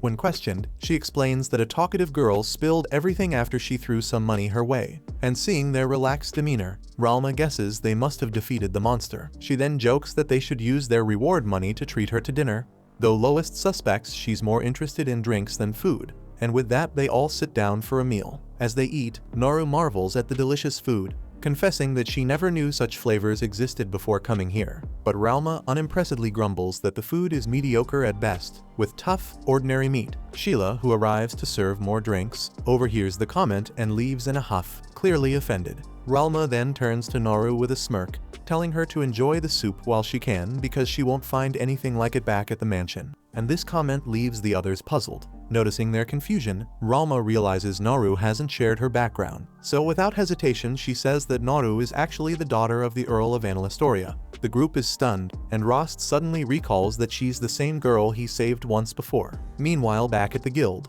Handsome informs Mist about the phoenix mutation that occurred earlier, and he also mentions that Relma is currently in town. Hearing this, Mist replies with a serious tone that they will be going to need his disciples' help. The next day, Lois and Naru head to the guild to exchange the Phoenix magic gem for money. But when Amherst presents their payment, Naru is furious because it looks embarrassingly small. Phoenix gems are known to be extremely valuable, and this one came from an evolved phoenix, making it worth even more. To Naru, there's no way this meager sum is fair, so Amherst must be trying to rip them off, if that is all. But while Amherst might be a shamelessly money-hungry opportunist, she's no thief, and she calmly assures Naru that the pouch contains the full value of the gem and even invites her to double-check for herself. Typically, the guild pays adventurers in silver coins, but in this case, the payment would have amounted to hundreds of thousands of silver coins, so it would have been a logistical nightmare. so to avoid that Amherst exchanged the value into gold coins instead, making it far easier to transport. Then when Naru finally inspects the pouch, she's stunned to realize Amherst wasn't lying. Flustered and unsure of what to say, she stands awkwardly as Lois steps in, quietly accepting the payment and settling Amherst's fee before walking off without a word. Amherst, ever thrilled to pocket her cut, can't help but notice that Lois seems unusually subdued, so she leans toward Naru and asks if something happened between them. Naru brushes her off and follows Lois outside, where the two of them sit down for a quick snack. But even then, Lois remains eerily silent, unable to bear the tension any longer. Naru finally breaks the ice and says that there's something she's been wanting to ask him.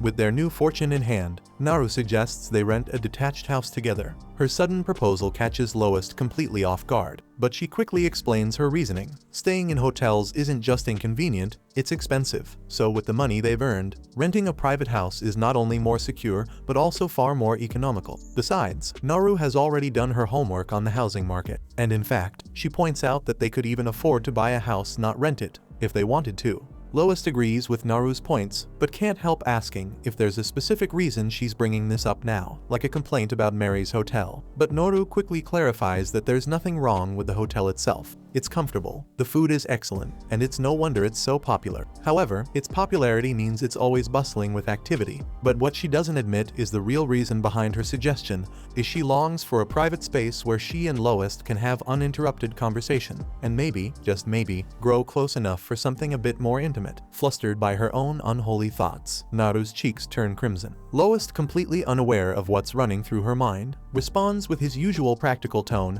and tells her it's still too early for them to buy a house together, because for now he believes they should save their money for potential emergencies, and besides they need to consider their situation with the others. After returning from the Phoenix hunt, Sieg had proposed the idea of forming a permanent party since they all worked so well together. Lois hasn't given him a definitive answer yet, but he's been seriously mulling it over. If they plan to venture into the labyrinth's deeper floors, he and Naru will struggle on their own, so adding strong teammates like Sieg would be crucial. While Naru isn't thrilled at the thought of sharing Lois' attention, she knows he's right, so begrudgingly she agrees that merging parties with Sieg and the others is the best move. Later that day, Lois and Naru meet up with the rest of the group to finalize their decision, and together they agree to form a unified party. So Sieg raises his mug, proposing a celebratory toast to their new team. Mary, ever the gracious host, overhears and surprises them with a special meal on the house. After the feast, Armia falls into a blissful food coma, and as the hour grows late, Lyra volunteers to take her upstairs. Lyra then heads toward the stairs while hoisting the drowsy Armia onto her back. But just as she's about to ascend, Naru approaches her saying there's something she'd like to discuss. They head upstairs together, and after settling Armia into bed, Naru confides in Lyra about her earlier conversation with Lois regarding buying a house together. Lyra, impressed by Naru's boldness, compliments her for taking such a step. However, Naru admits that Lois rejected the idea, which has her wondering if he might hate her. But Lyra quickly reassures her that Lois doesn't hate her. In fact, it's more likely that he's hesitant because he cares deeply for her. Lois doesn't strike Lyra as the shy type, but every man has his own way of approaching these things, so Lyra advises Naru to be patient and give him time. Feeling reassured, Naru thanks Lyra for her advice and admits she's glad she turned to her for help because she knew Lyra would offer great relationship insights. But as Naru heaps on the praise, Lyra can't help but be reminded of her own inexperience. After all, she's never even had a boyfriend. Meanwhile, downstairs, Lois and Sieg are having a similar conversation. Sieg is direct, suggesting that Lois should just agree to live with Naru, and points out that it's not like he is getting married or anything. He also adds that Naru clearly admires Lois, and refusing her would hurt her feelings. Sieg then asks bluntly if Lois dislikes the idea of living with her, but Lois quickly denies it. In truth, he could never hate Naru because she was the one who gave him hope when he was at his lowest point. And she even came all the way to this city just to form a party with him, and for that he will always be grateful. Still, Sieg isn't buying Lois' excuses because it's obvious to him that Lois likes Naru, but he is just too embarrassed to admit it. Back in Lyra and Naru's conversation, Lyra opens up about her romantic history. When she lived in the royal capital, she often had men vying for her affection, so much so that some would join her party just to get closer to her. Sieg was one of those men, and one day while Sieg was away, another man was so hungry that he tried to get frisky with Lyra without asking her. refusing to let it slide. She knocked him out cold and dragged him outside. She was ready to let the incident go. But when Sieg found out, forgiveness wasn't on the table. He kicks the man hard out of the city, and then he vanishes from the city as well. Lyra admits she has no idea what Sieg was thinking back then. But downstairs, Sieg is confiding in Lois about the same incident. He explains that he was furious with himself for not being there to protect Lyra and felt too ashamed to face her, so he left the royal capital. After a long time passed, he eventually came to this city on a mission, but he never could have expected to run into Lyra here. And to top it off, she was even willing to form a party with him after learning about his mission, even though he thought she must have been angry at him. What Sieg doesn't know is that Lyra was never angry, and she was just hurt that he disappeared without saying a word. Since then, she's been uncertain about how Sieg truly feels about her. Just then, Sheila walks into the room, and after hearted the end of the conversation, Sheila bluntly remarks that if Lyra is this bothered by it, she must have feelings for Sieg. Downstairs, Sieg apologizes to Lois for making him sit through his story, but back to the initial topic, Sieg presses Lois again about why he refused Naru's suggestion to live together. Lois admits he's not entirely against the idea, quite the opposite in fact. It made him happy to hear Naru say she wanted to live with him, but there was something important he needed to confirm before making a decision. Just then, Amherst arrives at the inn, looking for Lois because she has completed the investigative report he requested. Sieg then curiously asks why the guild is involved in private investigations, but Amherst clarifies that this isn't guild business. Lois had personally asked her to do some research for him, which is why she's here after hours. Then, before starting, Amherst asks if it's okay to discuss this in front of Sieg, but Lois without hesitation assures her that Sieg is trustworthy. And with that, Amherst begins her report on Naru. Naru is the only daughter of the Earl of Analystoria, and by tradition Naru and whoever she chose to marry would inherit her father's title. But one day she suddenly declared she wanted to become an adventurer. While it's not unheard of for nobles to take up adventuring, no parent would willingly support their only child taking on such a dangerous profession. So initially the Earl was firmly against the idea. But his stance changed completely after one peculiar event. Naru's hair suddenly turned blue overnight. This unexpected change in Naru's appearance was the reason that left Lois puzzled as well. He knew her hair color had changed, but he didn't realize it happened so suddenly, and the cause of this transformation remains a mystery. Still, from that point onward, the Earl surprisingly stopped objecting to Naru's decision to become an adventurer. Lois can't help but wonder why the Earl would have such a drastic change of heart. So Sieg then suggests a grim possibility, that Naru might have a terminal condition, and her father wanted her to enjoy her freedom before she died. But this doesn't quite add up because Naru is incredibly strong enough to punch a phoenix out of the sky, so she doesn't appear to be in any immediate danger. Whatever the reason, one thing is certain, Naru has her father's full consent to pursue her adventuring career, and that's what Lois needed to confirm. While he never wanted to doubt Naru's claims, there was always a small chance she was lying about her father's approval just to stay close to him. But now that he knows the truth, he feels relieved to have confirmed it. After Amherst receives her payment, she promptly leaves, uninterested in lingering for the ongoing discussion. Once she's gone, Sieg turns to Lois and asks what he would have done if Naru's father had disapproved of her becoming an adventurer. Lois explains that in such a case, he would have told her to return home temporarily and try to convince her parents properly, and if that didn't work, he would have still supported her in any way necessary. But thankfully, it seems that won't be an issue now. Upstairs, the girls are piecing everything together. Naru is the daughter of an earl, yet she trained relentlessly, dropped everything to come here after hearing that Lois had been kicked out of his party, and even boldly asked him to live with her. They're all deeply impressed by how proactive Naru is in her romantic pursuit, and Lyra can't help but wish she could be as courageous.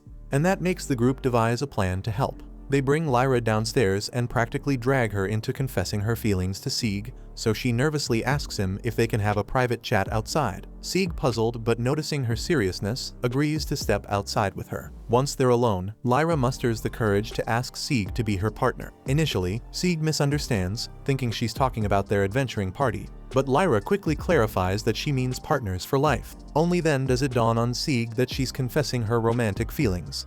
Meanwhile, all the girls are crowded near the door, eagerly spying on the conversation to see Sieg's reaction. Sieg is completely flustered and stammers that he needs time to think about it. Lyra, while disappointed by his lack of an immediate answer, understands because Sieg has never been the type to plan ahead when it comes to matters of the heart, so she's willing to wait for his decision. The girls are thrilled that Lyra's confession went better than expected. Then Lois turns to Naru and asks if she has time to talk with him tomorrow because there's something important he wants to tell her. Meanwhile, down in the labyrinth, a group of rookie adventurers finds themselves cornered by an orc on the upper floors.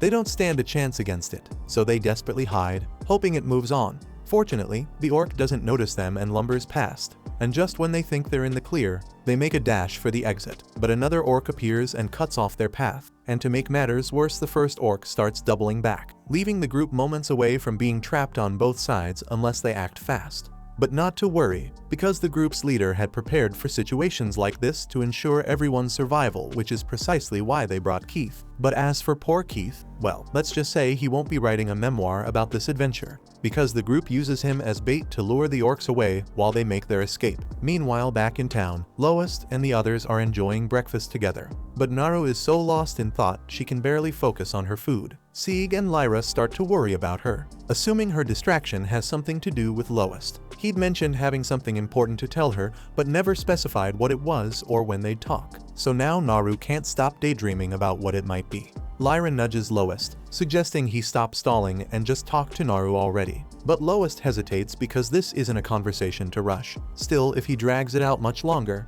Naru might actually start nibbling on flowers out of nervousness. So he finally decides to rip off the bandage. Lois then approaches Naru, and the moment he calls her name, she jolts nervously and asks what he needs. He tells her it's time for that discussion, and she eagerly braces herself for whatever he's about to say. But before Lois can get a single word out, the door to the inn slams open, and somehow, against all odds, Keith stumbles in alive but battered. Sheila recognizes him instantly and panickedly rushes over to check on his injuries. A little while later, Lois finishes healing Keith and reassures everyone that the kid is going to be fine, and his injuries weren't nearly as bad as they seemed. So for now, Lyra and Sheila will be looking after him. The others find this arrangement a bit odd because it makes sense for Lyra to be involved since she's a healer. But why does Sheila? So Mary steps in to explain that Sheila and Keith have been friends since they were kids. Keith is a labyrinth orphan, so he grew up alongside Sheila and is the same age as her. So Mary could never abandon him, and she often let him hang around the inn and share meals with them. And over time, she grew attached to him and would have gladly given him a job at the inn. But Keith had his heart set on becoming an adventurer, so Mary supported his dream. She even remembers how happy he looked when he told her he'd joined his first party. And now look how that turned out. Lois then turns to Naru, apologizing for postponing their talk again because there's something urgent he needs to handle first. He'd already called in a favor to track down the party that abandoned Keith in the labyrinth. The guild members caught up with them and delivered a thorough beating as punishment, and now they offering Lois the chance to decide their fate. But after seeing the state they were left in, Lois decides they've been punished enough. But he orders the party to leave the city immediately, warning them to never come back. And with no other choice, the party flees. Amherst, however, isn't thrilled, and while she understands Lois's anger and why he sought justice, disputes between adventurers are supposed to be handled by the guild, not vigilante action. So she warns that she can't condone their approach. This enrages the adventurers, who point out that the guild did absolutely nothing to address the issue in the first place, nor were they planning to take any meaningful steps to ensure justice for Keith. Amherst concedes that the guild's response to these situations is woefully inadequate, but reminds them that she's bound by management's orders and has little say in how these matters are handled. Just then, Handsome arrives fuming and begins scolding the adventurers for taking matters into their own hands and banishing the party, and he claims that they had no authority to make such a decision. The adventurers, however, fire back, yelling that Handsome has no right to criticize them when he did absolutely nothing to address the problem in the first place. Tensions rise until Lois steps in, urging everyone to calm down and assure them that he'll speak with Handsome directly to address their grievances. When Lois meets with Handsome, he lays out everything that happened. Handsome is still displeased that the adventurers acted on their own, but now that he's heard the full story, he can understand why they did what they did. Lois then challenges Handsome, asking why he hasn't implemented any measures to prevent such situations, and he points out that other cities have policies to protect labyrinth orphans from being used as bait. But Handsome counters with a sharp question of his own. Would those policies actually be enforceable in the labyrinth? Cities can draft all the rules and regulations they want, but if they don't result in meaningful changes, they're just a waste of time and resources. Lois then presses further, asking if Handsome intends to abandon all the labyrinth orphans who end up being exploited. But Handsome corrects him, stating that Lowest is missing the point. He's always been upfront. Anyone dissatisfied with the way this city operates is free to leave. It's not about shutting down complaints, it's about making sure that only those who can truly handle the life of an adventurer take up the role. The guild has never forced anyone to become an adventurer, and that includes Keith. If Keith can't handle the risks inherent to the job, Handsome argues that he should have chosen a different path. Lowest wants to push back to tell Handsome he's wrong, but part of him reluctantly agrees with the harsh truth in his words. Still, Lowest insists there has to be a better way to address the situation and protect Labyrinth Orphan. At this, Handsome stands and recalls something a man once told him. For an adventurer, the incompetent are as good as dead, so it's best to be prepared from the very start. Handsome then reminds Lowest that those were his words, spoken years ago, and to drive the memory home, Handsome reveals a scar he received during their time together. Years ago, when Lowest was just starting out as an adventurer, he and Handsome got roped into being the pack mules for a party of seasoned adventurers. Handsome in particular was treated like dirt, so seeing this, Lowest offered to help carry some of Handsome's load to ease his burden. But Handsome, too proud to accept pity from someone as useless as Lowest, barked back at him to shut up and mind his own business.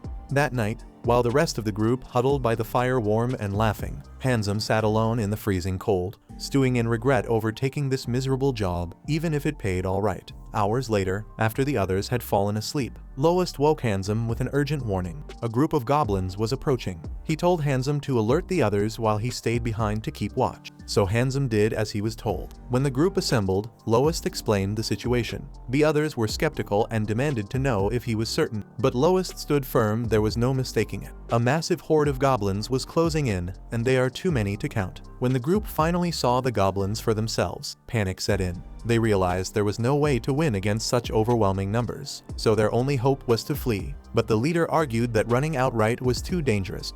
To buy time, the party devised a cruel plan: use Lowest and Handsome as bait to distract the goblin. Before Handsome could grasp what was happening, he and Lowest were shoved off the side of a cliff and left behind. Handsome then furiously called for help, but Lowest stopped him and explained bitterly that the others had never intended to help them, and this was likely why they'd been allowed to join the party in the first place, as disposable pawns for the dirty work. The situation enrages Handsome, though he knows there's nothing he can do until they escape. He and Lowest vow to survive this ordeal together and take revenge on the party that heartlessly abandoned them. They fight fiercely against the goblins for what feels like an eternity, but facing such a massive horde with only the two of them is a losing battle. So eventually they have no choice but to retreat, taking refuge in a hollow tree to avoid detection. Handsome begins to lose hope, consumed by the thought that survival against the goblin horde is impossible, and also the bitterness of being sacrificed by their former allies gnaws at him. However, Lowest points out something few people know: goblin hordes are actually more inclined to target larger groups, so if the goblins find the party, they'll redirect their attack. And almost as if on cue, the goblins locate the party and immediately swarm them. Amid the chaos, while the party is being brutally slaughtered, Lowest and Handsome manage to slip away unnoticed. Handsome feels no pity for the party, thinking they got exactly what they deserved for betraying him and Lowest. But Lowest, despite everything, expresses regret because he hates the idea of anyone dying, even if they abandoned him. Still, he knows there's nothing they can do, so he urges Handsome to focus on getting back to town. As Handsome moves to follow, he suddenly collapses in agony because his arm was injured during the battle with the goblins.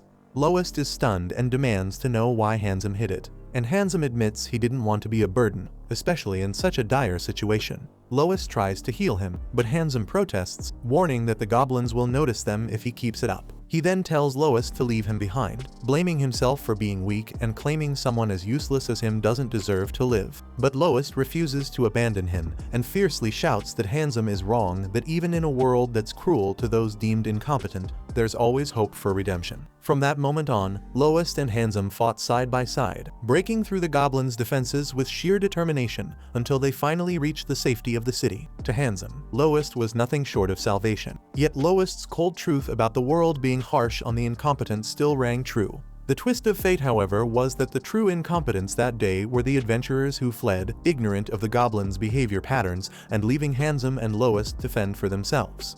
Once they returned to the city, Lowest and Handsome parted ways. Handsome, however, crossed paths with an elder who took him in. Under this person's guidance, Handsome learned a great deal, eventually growing into a capable adventurer.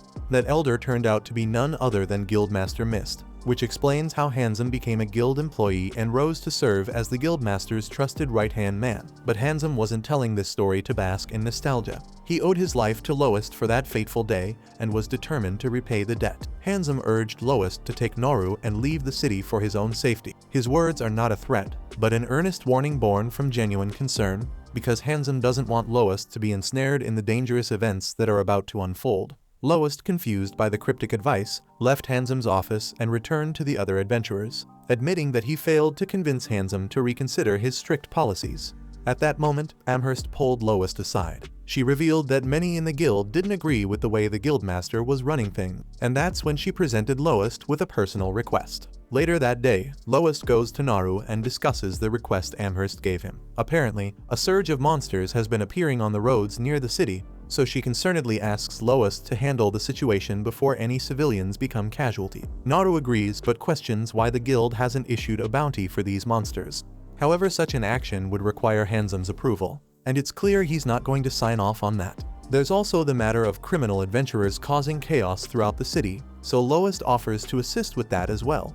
While Naru acknowledges that Lowest's intentions are noble, she can't help but point out how much additional work he's taking on. But Lowest reassures her and explains that Amherst promised them bonus pay for dealing with the monsters on the road. Yet because this mission isn't guild approved, the reward will come directly from Amherst's own pocket, and that is something she clearly doesn't want to do, but feels is only fair, considering Lowest is going out of his usual duties to assist. The next day, we find Sieg training Keith and a group of young boys in swordsmanship. Lowest arrives with Naru, beaming with pride at how well Keith is progressing. Lyra, not one to miss a chance for credit, points out that much of this success is due to her healing spells. However, she emphasizes that Keith's natural resilience and determination to recover played the most significant role. It's clear Keith has a calling to be an adventurer. After all, it was his own idea to ask Sieg for training. Once the sword lessons conclude, it's Naru's turn to teach hand-to-hand combat techniques. Spotting an opening, Lyra inquires if Lowest has already spoken with Naru about the thing. But Lowest, as absent-minded as ever, seems to have completely forgotten. So Lyra gets angry at him, and Sieg with a smile notes that she's back to her usual fiery self. Meanwhile, Hansa meets with the guildmaster, bringing along a letter from the Prime Minister. The letter serves as a stern reminder for the guild to monitor Naru closely. Confused about why someone like Naru would attract the Prime Minister's interest, Handsome asks Mist for clarification. Mist then shares the tale of the evil dragon and the sleeping princess, a widely known fairy tale in their world. In the story, the princess sacrifices herself to defeat the malevolent dragon. But Mist reveals that it's more than just a tale, it's a prophecy destined to unfold.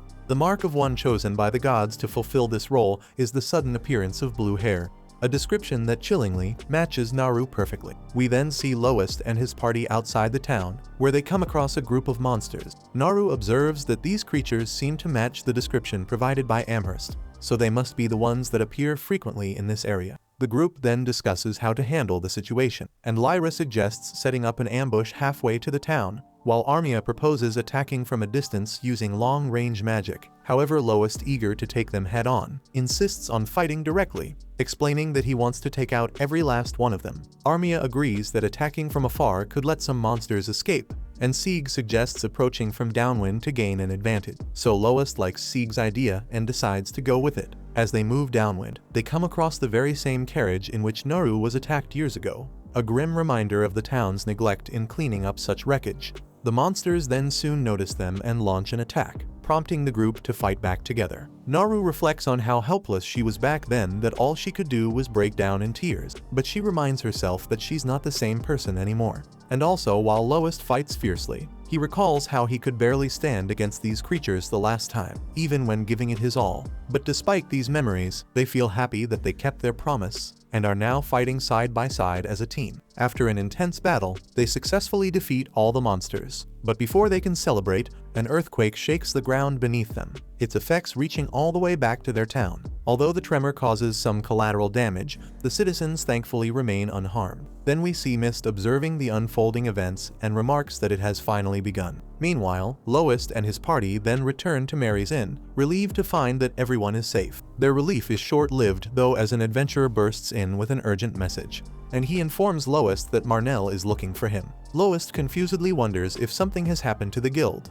but the adventurer clarifies that Marnell isn't at the guild. He's waiting for Lowest at the town's entrance. Loest and his party then head over to Marnell, who points out a group of goblins just outside the town gate. Naru is shocked to see so many still left, especially after they had just wiped out a large number of them, and she also notices that hobgoblins are among the group.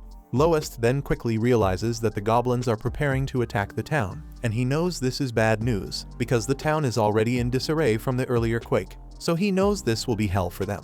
Marnell agrees, saying they need to stop the goblins here and now, but he acknowledges the difficulty of dealing with all of them. This, he explains, is why he sought Loest's help. Still, since they haven't secured any agreements with the guild, there's no guarantee they'll be paid for this effort. But Marnell assures Loest that he won't hold it against him if he declines. But Loest and his party immediately agree to help, stepping up to face the goblins. Armia then launches her magic at the enemies, while Sieg skillfully swings his sword, cutting through the goblin. But Loest, ever the daredevil, takes on the hobgoblins, managing to slice off one of their arms. The hobgoblin is so stunned by this that it begins to speak, hurling curses at Loest and swearing vengeance. The other goblins rally behind their leader, shouting that they will kill everyone, and the adventurers are taken aback by the talking monsters. Marnell gets baffled and remarks that he's never seen anything like this, and even Sieg, who grew up in the city, says he's never heard of monsters talking. Loest decides to push this mystery aside for now, focusing on the immediate threat, defeating the monsters and protecting the townspeople. So Marnell rallies his team, urging them to stop trembling and fight as they always do, and with renewed determination, everyone charges into the fray. After an intense battle, they finally defeat the goblins. But the hobgoblin then warns them that while they may have won the battle, they will lose the war, and every human will perish. And then the hobgoblin drops dead moments later. And while examining its remains, Loest notices a magical crystal embedded in the hobgoblin and realizes that it was a mutated monster. However, he finds it difficult to believe that such a mutation could grant the ability to speak. Just as the group is catching their breath, another adventurer arrives, shouting that they are in serious trouble, and he points to a massive swarm of monsters emerging from the labyrinth. Loest and his party then climb to a vantage point and are horrified to see the sheer number of creatures, because it's easily 3 times the number they had just fought, with even more pouring out of the labyrinth. Sieg then wonders what they should do, as holding them all back seems impossible. So Loest, with a heavy heart, decides they have no choice but to retreat for the time being. Naru then, with worry in her voice, wonders what they are going to do next, and Loest confidently reveals that the plan is to join forces with other adventurers in Marmot and turn these monsters into nothing more than mincemeat. But their plans are thrown off when Loest notices a large crowd gathering in front of the Adventurers Guild. So Loest curiously wonders what's going on, and he soon discovers that a bounty has been placed on the monsters escaping the labyrinth. The payout is substantial, and this explains the massive crowd. Even Amherst thinks the amount being offered is absurd. But that's not all, some adventurers are even being paid in advance. And because of this, many are taking the money and fleeing instead of fighting. So Naru frustratedly remarks that they should stop paying adventurers up front if they know this is happening. Then Loest quickly deduces that this must be Handsom's doing, and Amherst confirms his suspicion. Marnell then turns to Loest, asking what he plans to do now, since this development is quite different from what they had originally planned. However, the bounty seems to be working to rally the adventurers, uniting them to protect the town from the monsters. Then Sieg skeptically wonders aloud if Handsome has orchestrated this on purpose, and Loest admits he isn't sure. However, he speculates that Handsome might have been preparing for this possibility for some time to be able to pay such large sums on short notice. Ralma, who unexpectedly shows up, comments that it feels like someone had foreseen this entire situation. The group is surprised to see her, as they had thought she already left. Loest then asks if she anticipated this scenario, and Ralma looks puzzled, asking which situation he means. Loest explains that he's talking about the mass exodus of monsters from the labyrinth, which he identifies as a phenomenon known as a labyrinth uprising. Amherst recalls hearing about this before and pulls out a book with a mention of it. She explains that a labyrinth uprising occurs when an overwhelming number of monsters pour out of a labyrinth, and in most cases, the phenomenon subsides within a day. But in rare instances, the influx of monsters can last for several days.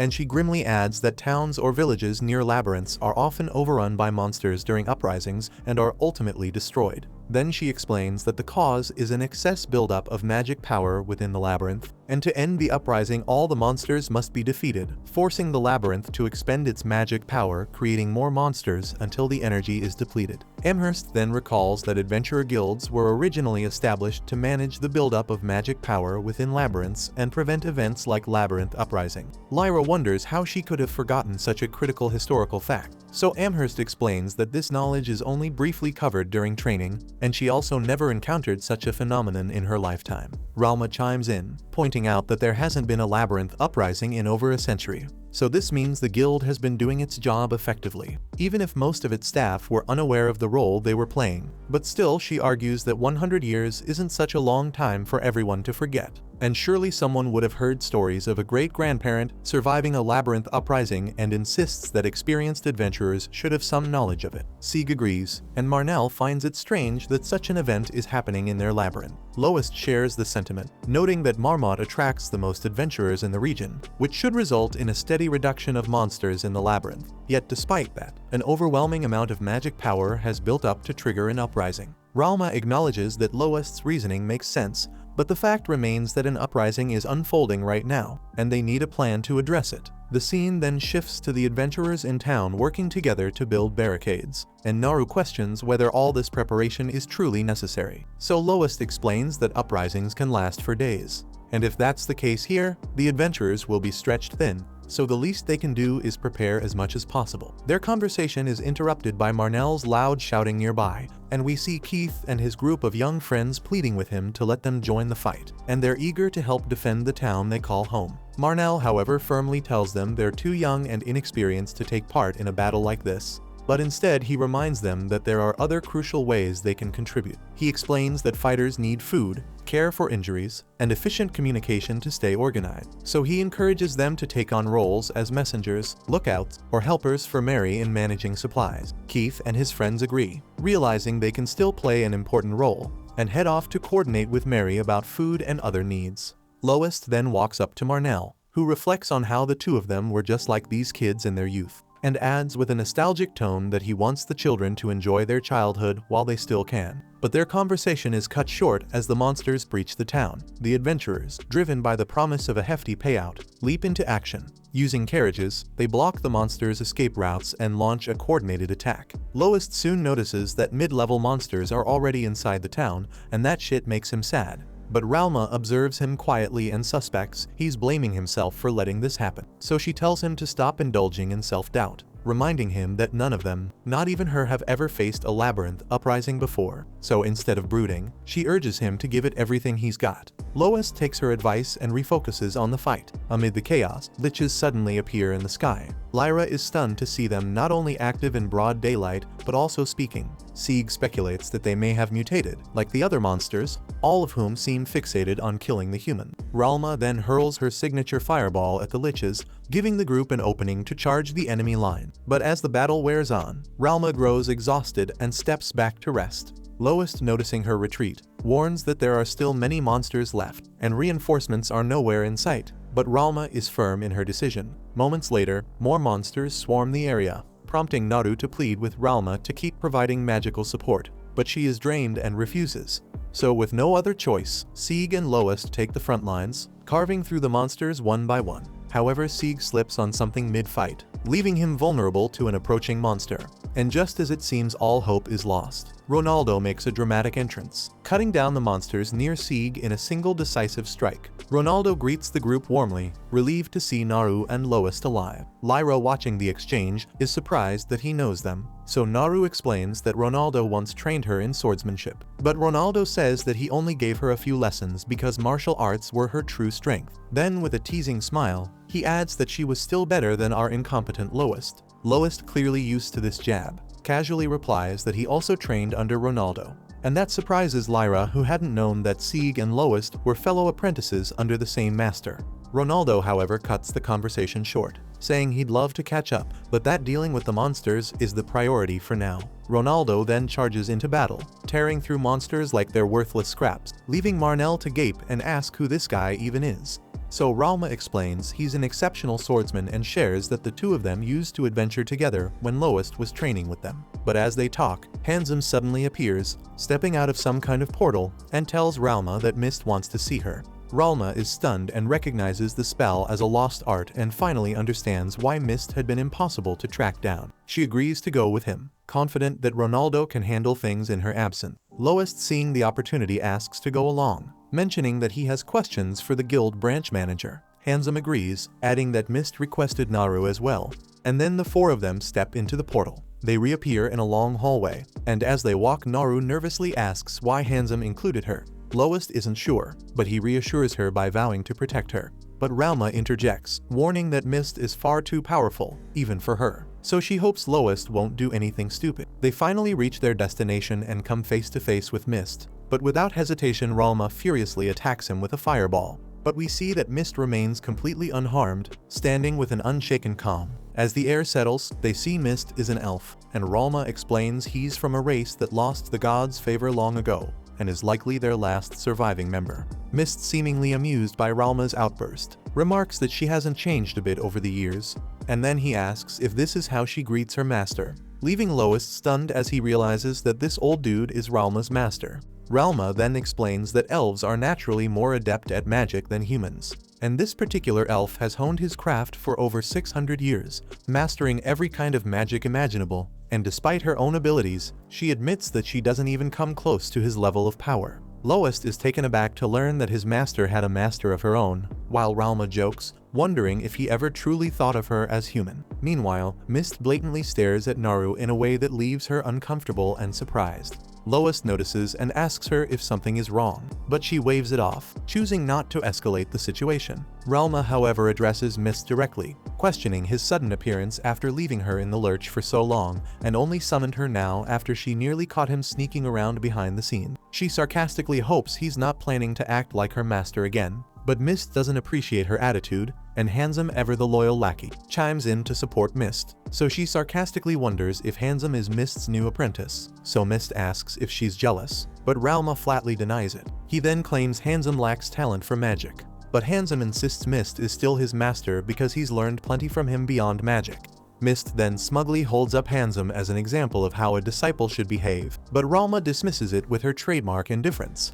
Mist finally gets to the point, saying it'll take some time to explain everything. So to set the stage, he casually conjures a table and chairs, flouting the rules of magic with ease. And once they're seated, Ralma wastes no time and directly accuses Mist of orchestrating the arrival of the troublemaking adventurers, and he likely threw money around to hire them as mercenaries for the situation at hand. She further reveals that Mist had encouraged people to leave the town, likely to protect the respectable adventurers and citizens from the chaos, which only suggests he knew the labyrinth uprising was inevitable. Mist calmly responds, suggesting that they must have noticed the signs too. Loest then connects the dots, realizing Mist is referring to the increasingly strong monsters appearing on the upper floors of the labyrinth and the recent surge in mutations, and he explains that these phenomena are the result of a spike in magical energy within the labyrinth. Naru then curiously asks why he didn't warn anyone if he knew that the uprising was imminent. Handsome then interjects with a cryptic comment, questioning if warning the people would have made any real difference. Loest counters, arguing that at the very least, the people could have evacuated, potentially saving many lives. Handsome defends both himself and Mist, stating that while they knew an uprising was imminent, they had no way of predicting exactly when it would happen. It could have been a week away or years in the future, so how could they warn anyone about a disaster when even they didn't know its damn timing? But Ralma, ever sharp, points out that there's clearly another reason they're keeping quiet. Even if neither Mist nor Handsome admits it outright, their guilty expressions however say more than their words ever could, and that makes Ralma cautiously hopes they aren't responsible for causing the uprising themselves. Mist denies direct responsibility, adding that if such events could be controlled, they wouldn't have allowed them to spiral into chaos, and he also explains that the order to stay silent came from much higher authorities, so Loest curiously asks if the directive came from the guild in the capital. But Mist clarifies that it originated from an even more influential figure, someone who oversees all the adventurer guilds across the kingdom. Handsome warns Mist against divulging too much information, but Mist shrugs it off, saying that since the uprising has already begun, there's no point in keeping secrets any longer. But Ralma reveals that the uprising could last for days, with waves of monsters potentially destroying multiple towns during this period. But eventually the creatures will run out of magic and vanish. And she adds that the capital and its elite nobles, perched comfortably in their lofty positions, will remain untouched by the chaos as always. Mist then tries to justify the decision of the higher-ups, arguing that raising an alarm too early could have plunged the entire kingdom into panic and disorder. Naru then asks what this means for the people of Mardot, and Lowest bluntly responds, saying they're essentially cannon fodder. Ralma pieces everything together, realizing this is why Mist took certain precautions ahead of time. Mist acknowledges her sharp observation, appreciating that she noticed his efforts, though Lowest and Naru remain puzzled. So Ralma explains to them that the mysterious white pillars scattered around town are likely key to safeguarding the area if her suspicions are correct. Mist then proposes a deal to Ralma, acknowledging that the adventurers defending the town will eventually run out of strength, so he suggests that she could help them, pointing out that her body likely contains more magical energy than anyone else in the world. Ralma then directly asks what she gets in return, so Handsome interrupts, explaining that the plan is to slay the labyrinth master located on the lowest floor of the labyrinth. Naru gets skeptical and points out that no one has ever found the labyrinth master, but Handsome counters that while it hasn't been located, they have a solid idea of where it might be. Lowest, however, deems the information too vague for Ralma to risk her life on, but Handsome counters by outlining the potential rewards. Defeating the labyrinth master would sever the flow of magic fueling the monsters, causing them to vanish, and with this Ralma agrees to their plan. Meanwhile, in the city, Ronaldo is effortlessly dispatching monsters like it's second nature. Lyra, watching his skill, mocks Sieg by asking why he can't fight like Ronaldo. Sieg doesn't have a chance to respond before an ogre appears, attacking them with more monsters trailing behind. Though visibly hesitant to face such powerful foes, the eager looks of his students spur Sieg into action, and he charges into the fray alongside Ronaldo. Returning to Lowest's group, they find themselves teleported to a strange location. Ralma spots an unusual device and channels her magic into it, opening a gate. But before stepping through, she warns Lowest to stay vigilant around Mist, whom she distrusts deeply, calling him nothing more than a snake. She then bids Lowest to take care of himself as she seals herself inside the device. Lowest, realizing this might be their last moment together, tries to stop her, but it's too late. Moments later, the device emits a powerful beam of energy, enveloping the entire town in a shimmering wall of light. Lowest observes in awe, realizing the town now truly has a protective barrier, and we see the monsters are unable to penetrate the translucent shield. We then see the adventurers take refuge within the safety of the wall and discover that humans can pass through it freely, while monsters are entirely barred from entry. Realizing that no more creatures will invade the city, they shift their focus to clearing out the remaining monsters already inside. After some time, Ronaldo and Sieg decide to rest from the relentless battle, as reinforcements have arrived, and the area is almost clear of monsters. Sieg then wonders if the wall above might be responsible for the sudden respite, and Ronaldo agrees, confident that the wall is keeping the monsters out of town, though he is curious about its origin. At that moment, Lowest and Naru soon appear and explain everything, revealing that Ralma is sacrificing herself to power the wall and protect the town. Naru, the slowest brain in the room, asks for clarification, so Lowest elaborates that the wall is fueled by Ralma's magic, forming a massive sphere encasing the entire city, both above and below ground. He adds that creating and maintaining a barrier of this magnitude demands an extraordinary amount of energy, even beyond Ralma's vast reserves. So Ronaldo predicts that eventually, Ralma will exhaust her magic, causing the barrier to fail. Lowest, however, offers a startling twist by explaining that this would have been true if Ralma were casting the spell of her own volition, but she is trapped inside a magical device, one that forcibly drains the magic of its occupant as long as needed, regardless of the consequences to the person inside. Just then, a griffin charges fiercely at the barrier, and Lyra quickly points out how rare and powerful griffins are, and adds that even the most skilled adventurers might struggle against one. Then we see the griffin slamming into the barrier repeatedly with relentless force, so Ronaldo immediately realizes the situation is critical, warning the group that the barrier's magic is draining faster with each hit. The girls agree, acknowledging that every attack puts more strain on Ralma, who powers the barrier. Lowest, determined to take responsibility, declares he will face the griffin alone. Ronaldo stops him, but Lowest refuses to stop because he has to take responsibility for letting Ralma face such a dire situation. Ronaldo argues that this burden is too big for Lowest to carry alone, and he confesses that he too feels responsible for sending Ralma into such peril. And soon the others admit their shared guilt, and with renewed resolve, Ronaldo reminds the group to have faith in their teamwork and not let despair dictate their actions. And together the group moves beyond the barrier to confront the danger head-on. They begin cutting through smaller monsters, making a path toward the griffin. But despite their efforts, Ronaldo notices the relentless griffin continuing its attack on the barrier, so he refuses to waste time dealing with the lesser threats, urging the group to clear them out quickly so they can confront the griffin. And one by one they dispatch the monsters, forcing them to retreat. But just as they begin to push forward, a ferocious Fenrir emerges, blocking their path. So Lowest warns the group, describing the Fenrir as being as swift as lightning and nearly as formidable as the griffin itself. Sieg, in a weak attempt to appear brave, pretends to relish the challenge, but Lyra immediately calls out his fear. Realizing the urgency, Ronaldo leaves to handle the griffin, trusting the group to deal with the Fenrir. Armia then steps in to block the Fenrir from chasing Ronaldo by firing a fireball at him. The beast is enraged and attacks her viciously, but Lowest intervenes, fighting back with all his strength. But despite his efforts, the Fenrir's speed overwhelms him, and it nearly tears his hand off. And just as it prepares to land a fatal blow, Sieg jumps in, intercepting the attack and fighting it off. Naru and Lyra tend to Lowest, while Armia and Sieg continue their battle with the Fenrir, and we see Lyra casting healing magic to stabilize him.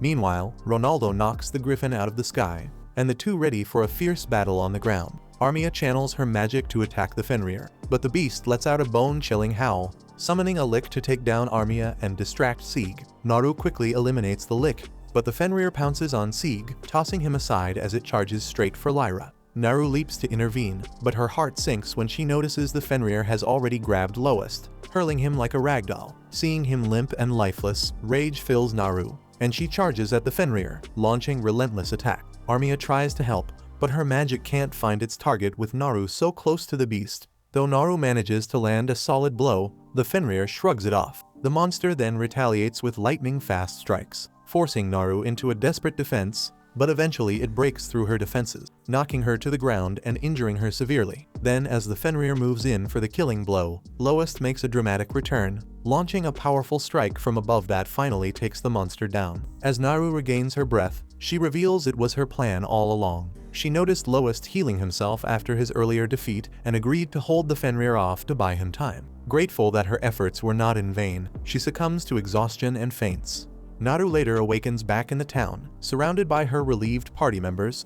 She is surprised to find herself alive and learns that Lowest was the one who healed her injuries. But then she curiously asks Ronaldo about the griffin, who shows her its magic crystal. Naru then remarks that the realm should be safe for a while, and Lowest expresses hope that Mist will succeed in defeating the Labyrinth Master as promised. Weary from battle, the group decides to return to the inn to recover. However, their brief respite is shattered when Handsome suddenly appears, capturing Naru and vanishing through a portal, leaving Lowest devastated and blaming himself for failing to protect her.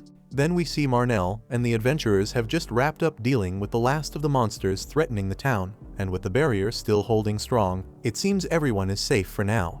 Keith and his group then approach the adventurers with food, urging them to take a well-deserved break while the town is safe for now. Marnell thanks them but remains restless, worried about Lowest and the others. But Sheila, who just arrived, reassures him, explaining that Lowest has already returned to the inn to rest. Marnell gets relieved and asks if that means everyone made it back safely. Sheila hesitates before delivering the bad news, that while Lowest and the others made it back, Naru wasn't so fortunate. At the inn, the group regroups to plan their next move and unravel Handsome's motives for kidnapping Naru. Ronaldo proposes that it's because Naru is the fabled sleeping princess, but Armia is skeptical and dismisses the story as mere legend. Ronaldo counters by explaining that, while parts of the tale may be exaggerated, it's based on real events. According to the legend, the sleeping princess has the power to subdue the evil dragon by sacrificing herself, so Naru was likely abducted to fulfill this grim role. Meanwhile, Handsome brings Naru to Mist's quarters, and Mist commends Handsome on his success. But the moment Naru realizes Mist orchestrated her kidnapping, she furiously lunges at him to strike. But Mist, who lived long enough to be an expert in the powers of Gragu, stops her mid-air with an effortless display of force and pins her to her knees. Naru demands to know Mist's intentions, but he avoids the question, instead asking if she knows about the evil dragon. Naru, thinking he's mocking her, retorts that everyone in this world knows about the dragon. Mist, however, presses her for details, revealing his seriousness. So Naru recalls the ancient tale of the evil dragon, a fearsome creature that appeared 200 years ago but was ultimately defeated by a mysterious hero. Mist then tells Naru that while she's mostly correct, she's missing some critical details. First off, the hero didn't actually kill the dragon. He only managed to send it back to where it came from, and the dragon didn't just show up 200 years ago. It also appeared 400, 600, and 800 years ago. The dragon's resurgence is part of a repeating cycle that occurs every 200 years. Each time, a hero has risen to defeat it, forcing it to retreat and recover its strength before returning. And now 200 years have passed since the dragon's last defeat, meaning its reappearance is imminent. This revelation alarms Naru, and she asks if the hero will be able to stop the dragon again. Mist, however, shakes his head grimly. This time there's been no sign of the hero, who usually emerges alongside the dragon's revival. Still, Mist insists there is another way to stop the dragon, by putting it to sleep. And the only person capable of doing that is Naru herself, and the proof lies in her blue hair. According to the legend, when a maiden is chosen as the sleeping princess, her hair transforms to blue. Naru shockingly asks if her father knew about her role in this prophecy, so Mist suggests that it's unlikely someone of her father's stature could be ignorant of such a crucial detail. So it's probably the reason he allowed her to become an adventurer in the first place. Back at the inn, Lois questions Ronaldo about Mist's true intentions, wondering if he plans to use Naru to put the dragon to sleep. Ronaldo doubts Mist is acting independently, suspecting that the order came from his superior, the Chancellor of the Adventurers Guild. Ronaldo explains that the Chancellor's priority is minimizing the damage caused by the dragon at all costs. Armia comments that the Chancellor's goal doesn't sound so bad, but Ronaldo quickly clarifies. The Chancellor isn't interested in stopping the dragon entirely, he only cares about limiting the destruction. For instance, if the Chancellor had to sacrifice 49 people to save 51 others, he would do it without any damn hesitation. And in fact, the very reason Marmot has no defensive walls is because the Chancellor refused to authorize their construction. He knew that when the dragon's return drew near, labyrinth stampedes would occur. Yet instead of protecting the town, he planned to let Marmot be destroyed by the chaos to send a brutal message. If an entire city were annihilated, it would force both commoners and royalty to understand the gravity of the threat and grant the Chancellor unchecked authority to do whatever was necessary to defeat the dragon. Naru is horrified to hear this and struggles to comprehend how the Chancellor could let an entire town perish. But in the Chancellor's eyes, this was the only way to ensure the survival of the world. The dragon's appearance always coincides with a labyrinth, and by studying ambient mana and labyrinth activity, the guild had long determined that Marmot would be the dragon's next target. And they had known this shit for decades. Ronaldo explains to the other the same thing. But if they've known for this long that the dragon will appear here, so Sage doesn't understand why they didn't warn the townspeople of the impending danger. And the harsh truth is the Chancellor intended for Marmot to be sacrificed, but Mist on the other hand rejected this cold-blooded strategy, and secretly constructed a barrier around Marmot to protect the city without the Chancellor knowing about it. But if the stampede doesn't stop soon, Ralma's life will be in serious danger. Mist knows this, which is why he's likely doing everything he can to defeat the labyrinth boss as fast as possible. However, Mist's strategy includes contingencies. Having Handsome kidnap Naru was his way of ensuring a backup plan to stop the dragon if his primary mission fails. Ronaldo acknowledges that Mist's intentions remain uncertain, and without confronting Mist directly, they can only guess his motives.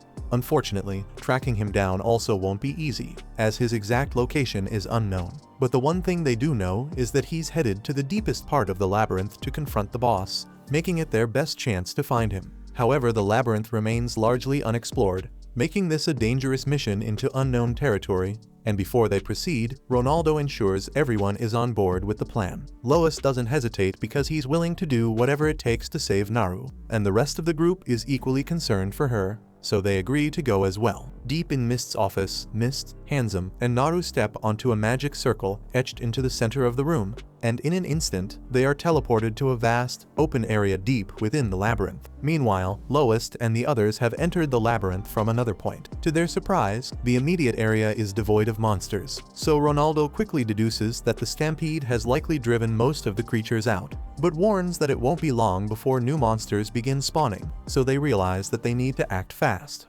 On Naru's side, as she, Mist, and Handsome traverse the labyrinth floor, they encounter a towering Cyclops, a high-level monster that exudes raw power and danger. Staring at the colossal beast, Naru can't help but wonder what kind of place has creatures like this wandering freely. Mist answers calmly, explaining that they've reached the labyrinth's deepest floor, and just ahead lies the temple housing the dungeon boss. Naru is shocked to hear this, believing the deepest part of the labyrinth was still undiscovered. Mist admits he intentionally kept its existence a secret, and the only ones who have set foot here are Mist, Handsome, and now Naru, though Lowest also managed to find his way here, and once he spots them his voice cuts through the tense silence as he calls out Naru's name. His shout however draws the attention of the Cyclops, so the beast moves to intercept him, stepping into Lowest's path and swinging its massive arms to attack. Yet even against such a formidable foe, Lowest moves with incredible speed, and with a single strike, he slices one of the Cyclops' arms clean off. He then methodically takes down the remaining Cyclopses,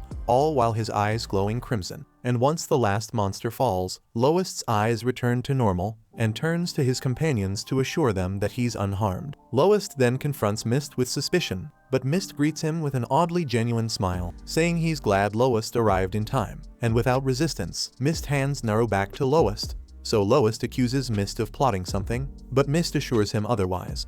He explains that he's not aligned with the Chancellor's ruthless methods and wants to minimize casualties. Ronaldo and Sieg however remain skeptical, pointing out Mist's prior actions, which included putting Ralma, Naru, and others at risk. Mist calmly reminds them that so far no one has died, and if they defeat the Labyrinth boss quickly, no one will have to die at all. However, Mist emphasizes that for this plan to succeed, Lowest must be the one to defeat the boss, and adds that while he intends to help, he insists that ultimate victory must come from human hands.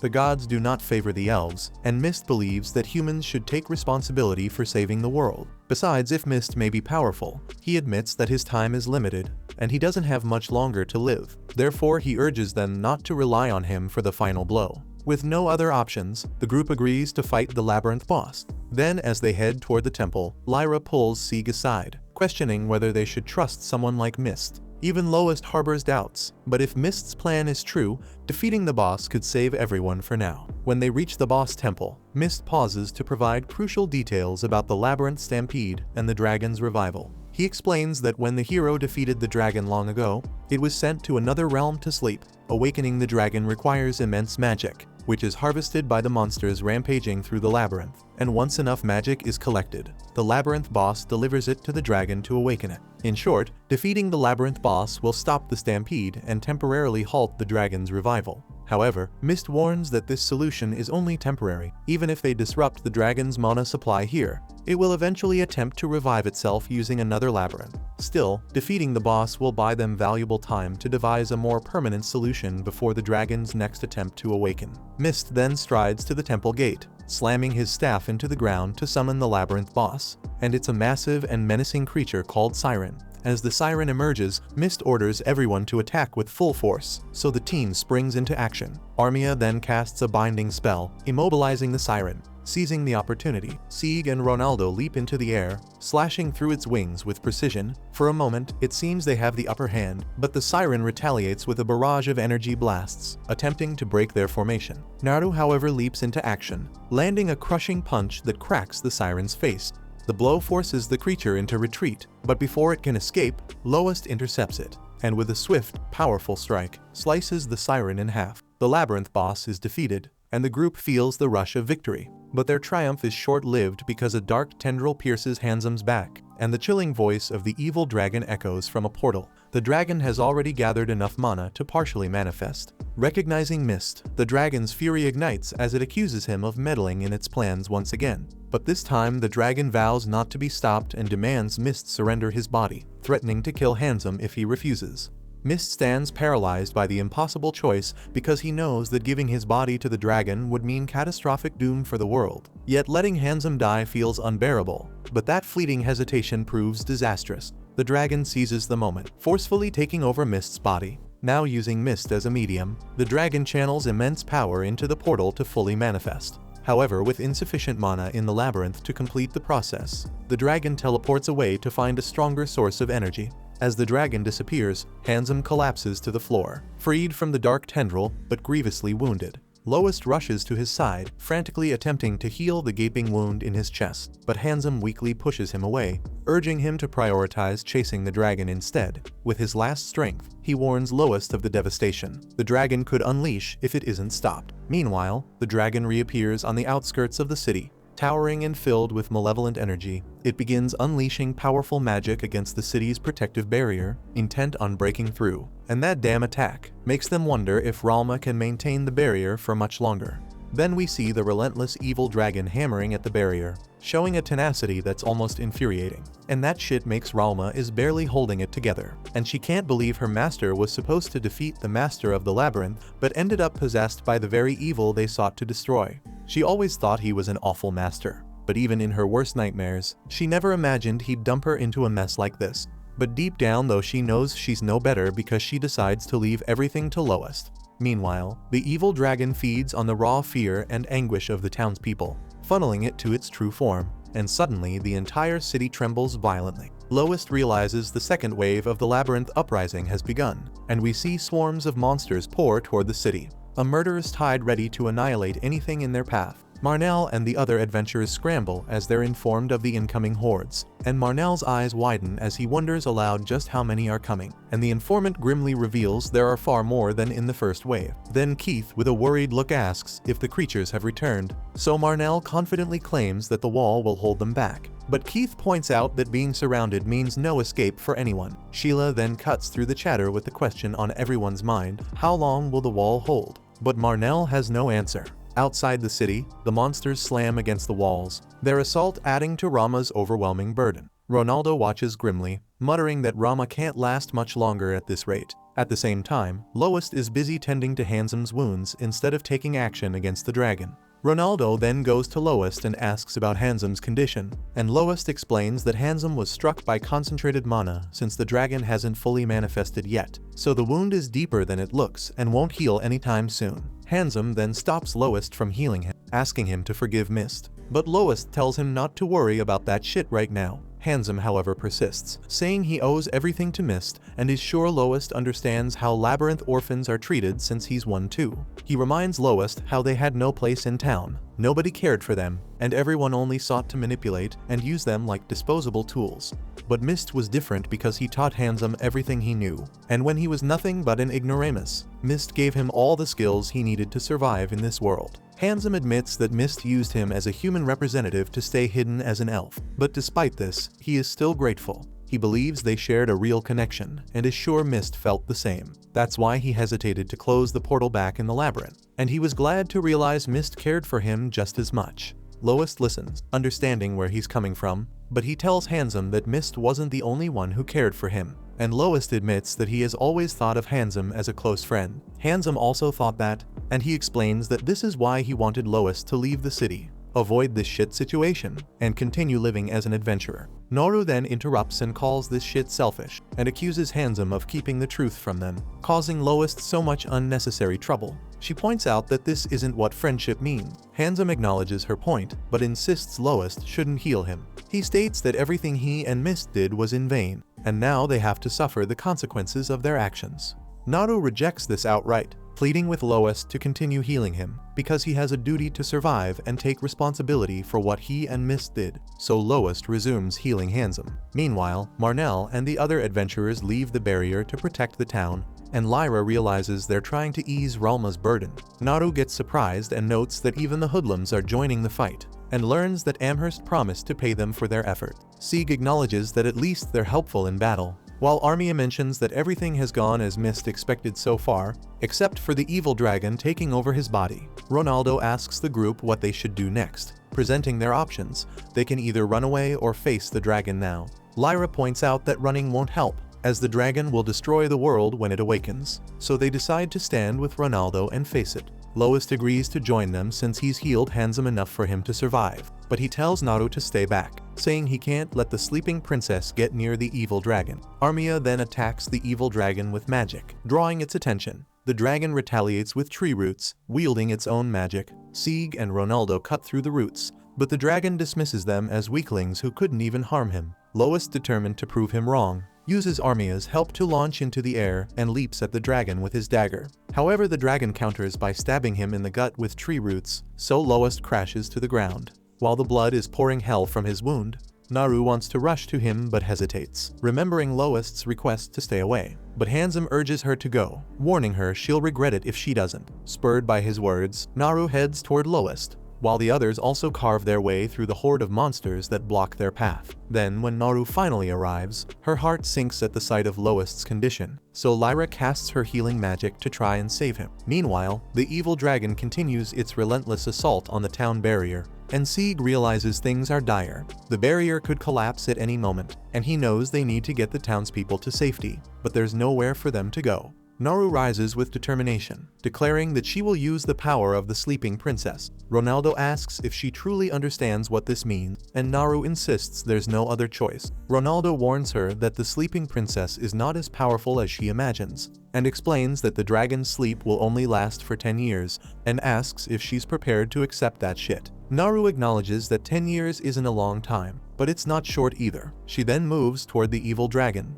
urging the others to use the time she gives them to find a hero, confident that Lowest can succeed in 10 years. Facing the dragon, she shouts for it to devour her. Despite its own reluctance, the dragon is unable to resist its instinct to consume the sleeping princess, and he starts cursing her for appearing before him while he moves toward her. At that moment, Lowest awakens and sees what's happening, and he horrifiedly pleads with the dragon not to harm Naru. But before the evil dragon does any shit, Lowest suddenly unleashes a mysterious, overwhelming power within himself. Even the dragon is stunned, unable to comprehend what it's facing. It recognizes that this power doesn't belong to either humans or gods, and even Mist's consciousness still present inside the evil dragon is equally stunned, and with a smirk he notes that even the dragon is unaware of this immense force. So Mist can only note that this power is immense as Lowest charges at the dragon, striking it with his bare fists so many damn times with no break.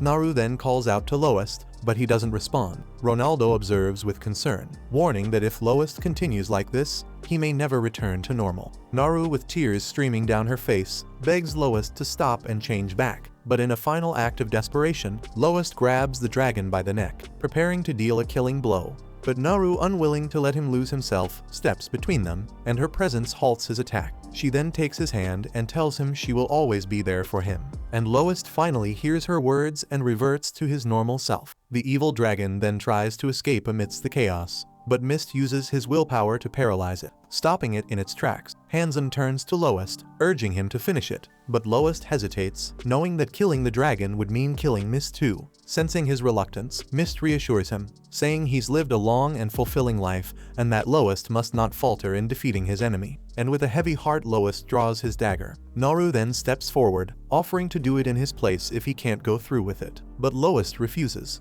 Naru insists on sharing his burden, and together they strike the final blow, stabbing Mist. The act forces the dragon out of Mist's body, banishing it back through the portal from where it came. With his dying breath, Mist praises their efforts, acknowledging that they've succeeded in stopping the return of the evil dragon for now. He adds that the mana overwhelming the region is receding and that the uprising will soon come to an end. Handsome then clasps Mist's hand, calling him a father figure. But Mist gently reminds him that he was too young to have been his father. As peace returns, Ralma releases the barrier surrounding the town. Ronaldo greets her as she exits the chamber, expressing concern about whether she overexerted herself. When she stumbles, he catches her, promising that he's sworn to protect her with his life and will do anything to honor that vow. But Ralma exasperatedly tells him not to make such reckless promises without consulting her first, but still thanks him warmly, and she adds that she's looking forward to spending more time together. Elsewhere, we see a man receiving news of the uprising's end. He learns that Mist has died, the evil dragon has returned to slumber, and the sleeping princess remains alive. Relieved that the world has been saved, he wonders aloud if this Lowest might actually be the hero they've been waiting for. At the guild, Handsome announces that Amherst is the new guild branch manager, and that shit shocks everyone as usual. He then explains that with his injuries, she is the only one fit for the position. Amherst hesitates, unsure if she's up for it. But when Handsome mentions the money she could earn in the role, Amherst quickly changes her mind, agreeing to take the position on the spot. Later that night, Sieg asks Ronaldo if he knew about Lowest's power. Ronaldo admits that he did and says he was also aware it was something beyond their ability to control, but he suggests leaving the matter to the guild in the royal capital. Lyra then questions whether this means they no longer have a reason to stay in Lowest's party, and Sieg agrees that it seems so. Meanwhile, outside the inn, Lois speaks with Naru. He tells her the evil dragon will inevitably awaken again and shares his plan to embark on a journey to find the hero. He invites her to join him if she wants, and Naru realizes this must be the important thing he had been avoiding telling her. Lois admits it's something like that, but clarifies it's not quite what he initially intended to say. Naru assures him that she will go with him, reminding him that her purpose was to form a party with him from the start. The next morning, Lois and Naru quietly sneak out of the inn, only to be stopped by Sheila, who hands them a packed lunch. They surprisedly ask how she knew they were leaving, and she replies that it was obvious. And with her blessing, Lois and Naru depart. While their former party looks on, Armia wonders if letting them go alone is the right decision, but Lyra insists they shouldn't interfere if this is what they've chosen. Sieg adds that their paths will cross again as long as they remain adventurous. Then Lois and Naru take one final look back at the city before they set off together to begin their new journey. But this is the end of season 1 of this anime, so don't forget to like and subscribe to help me continue.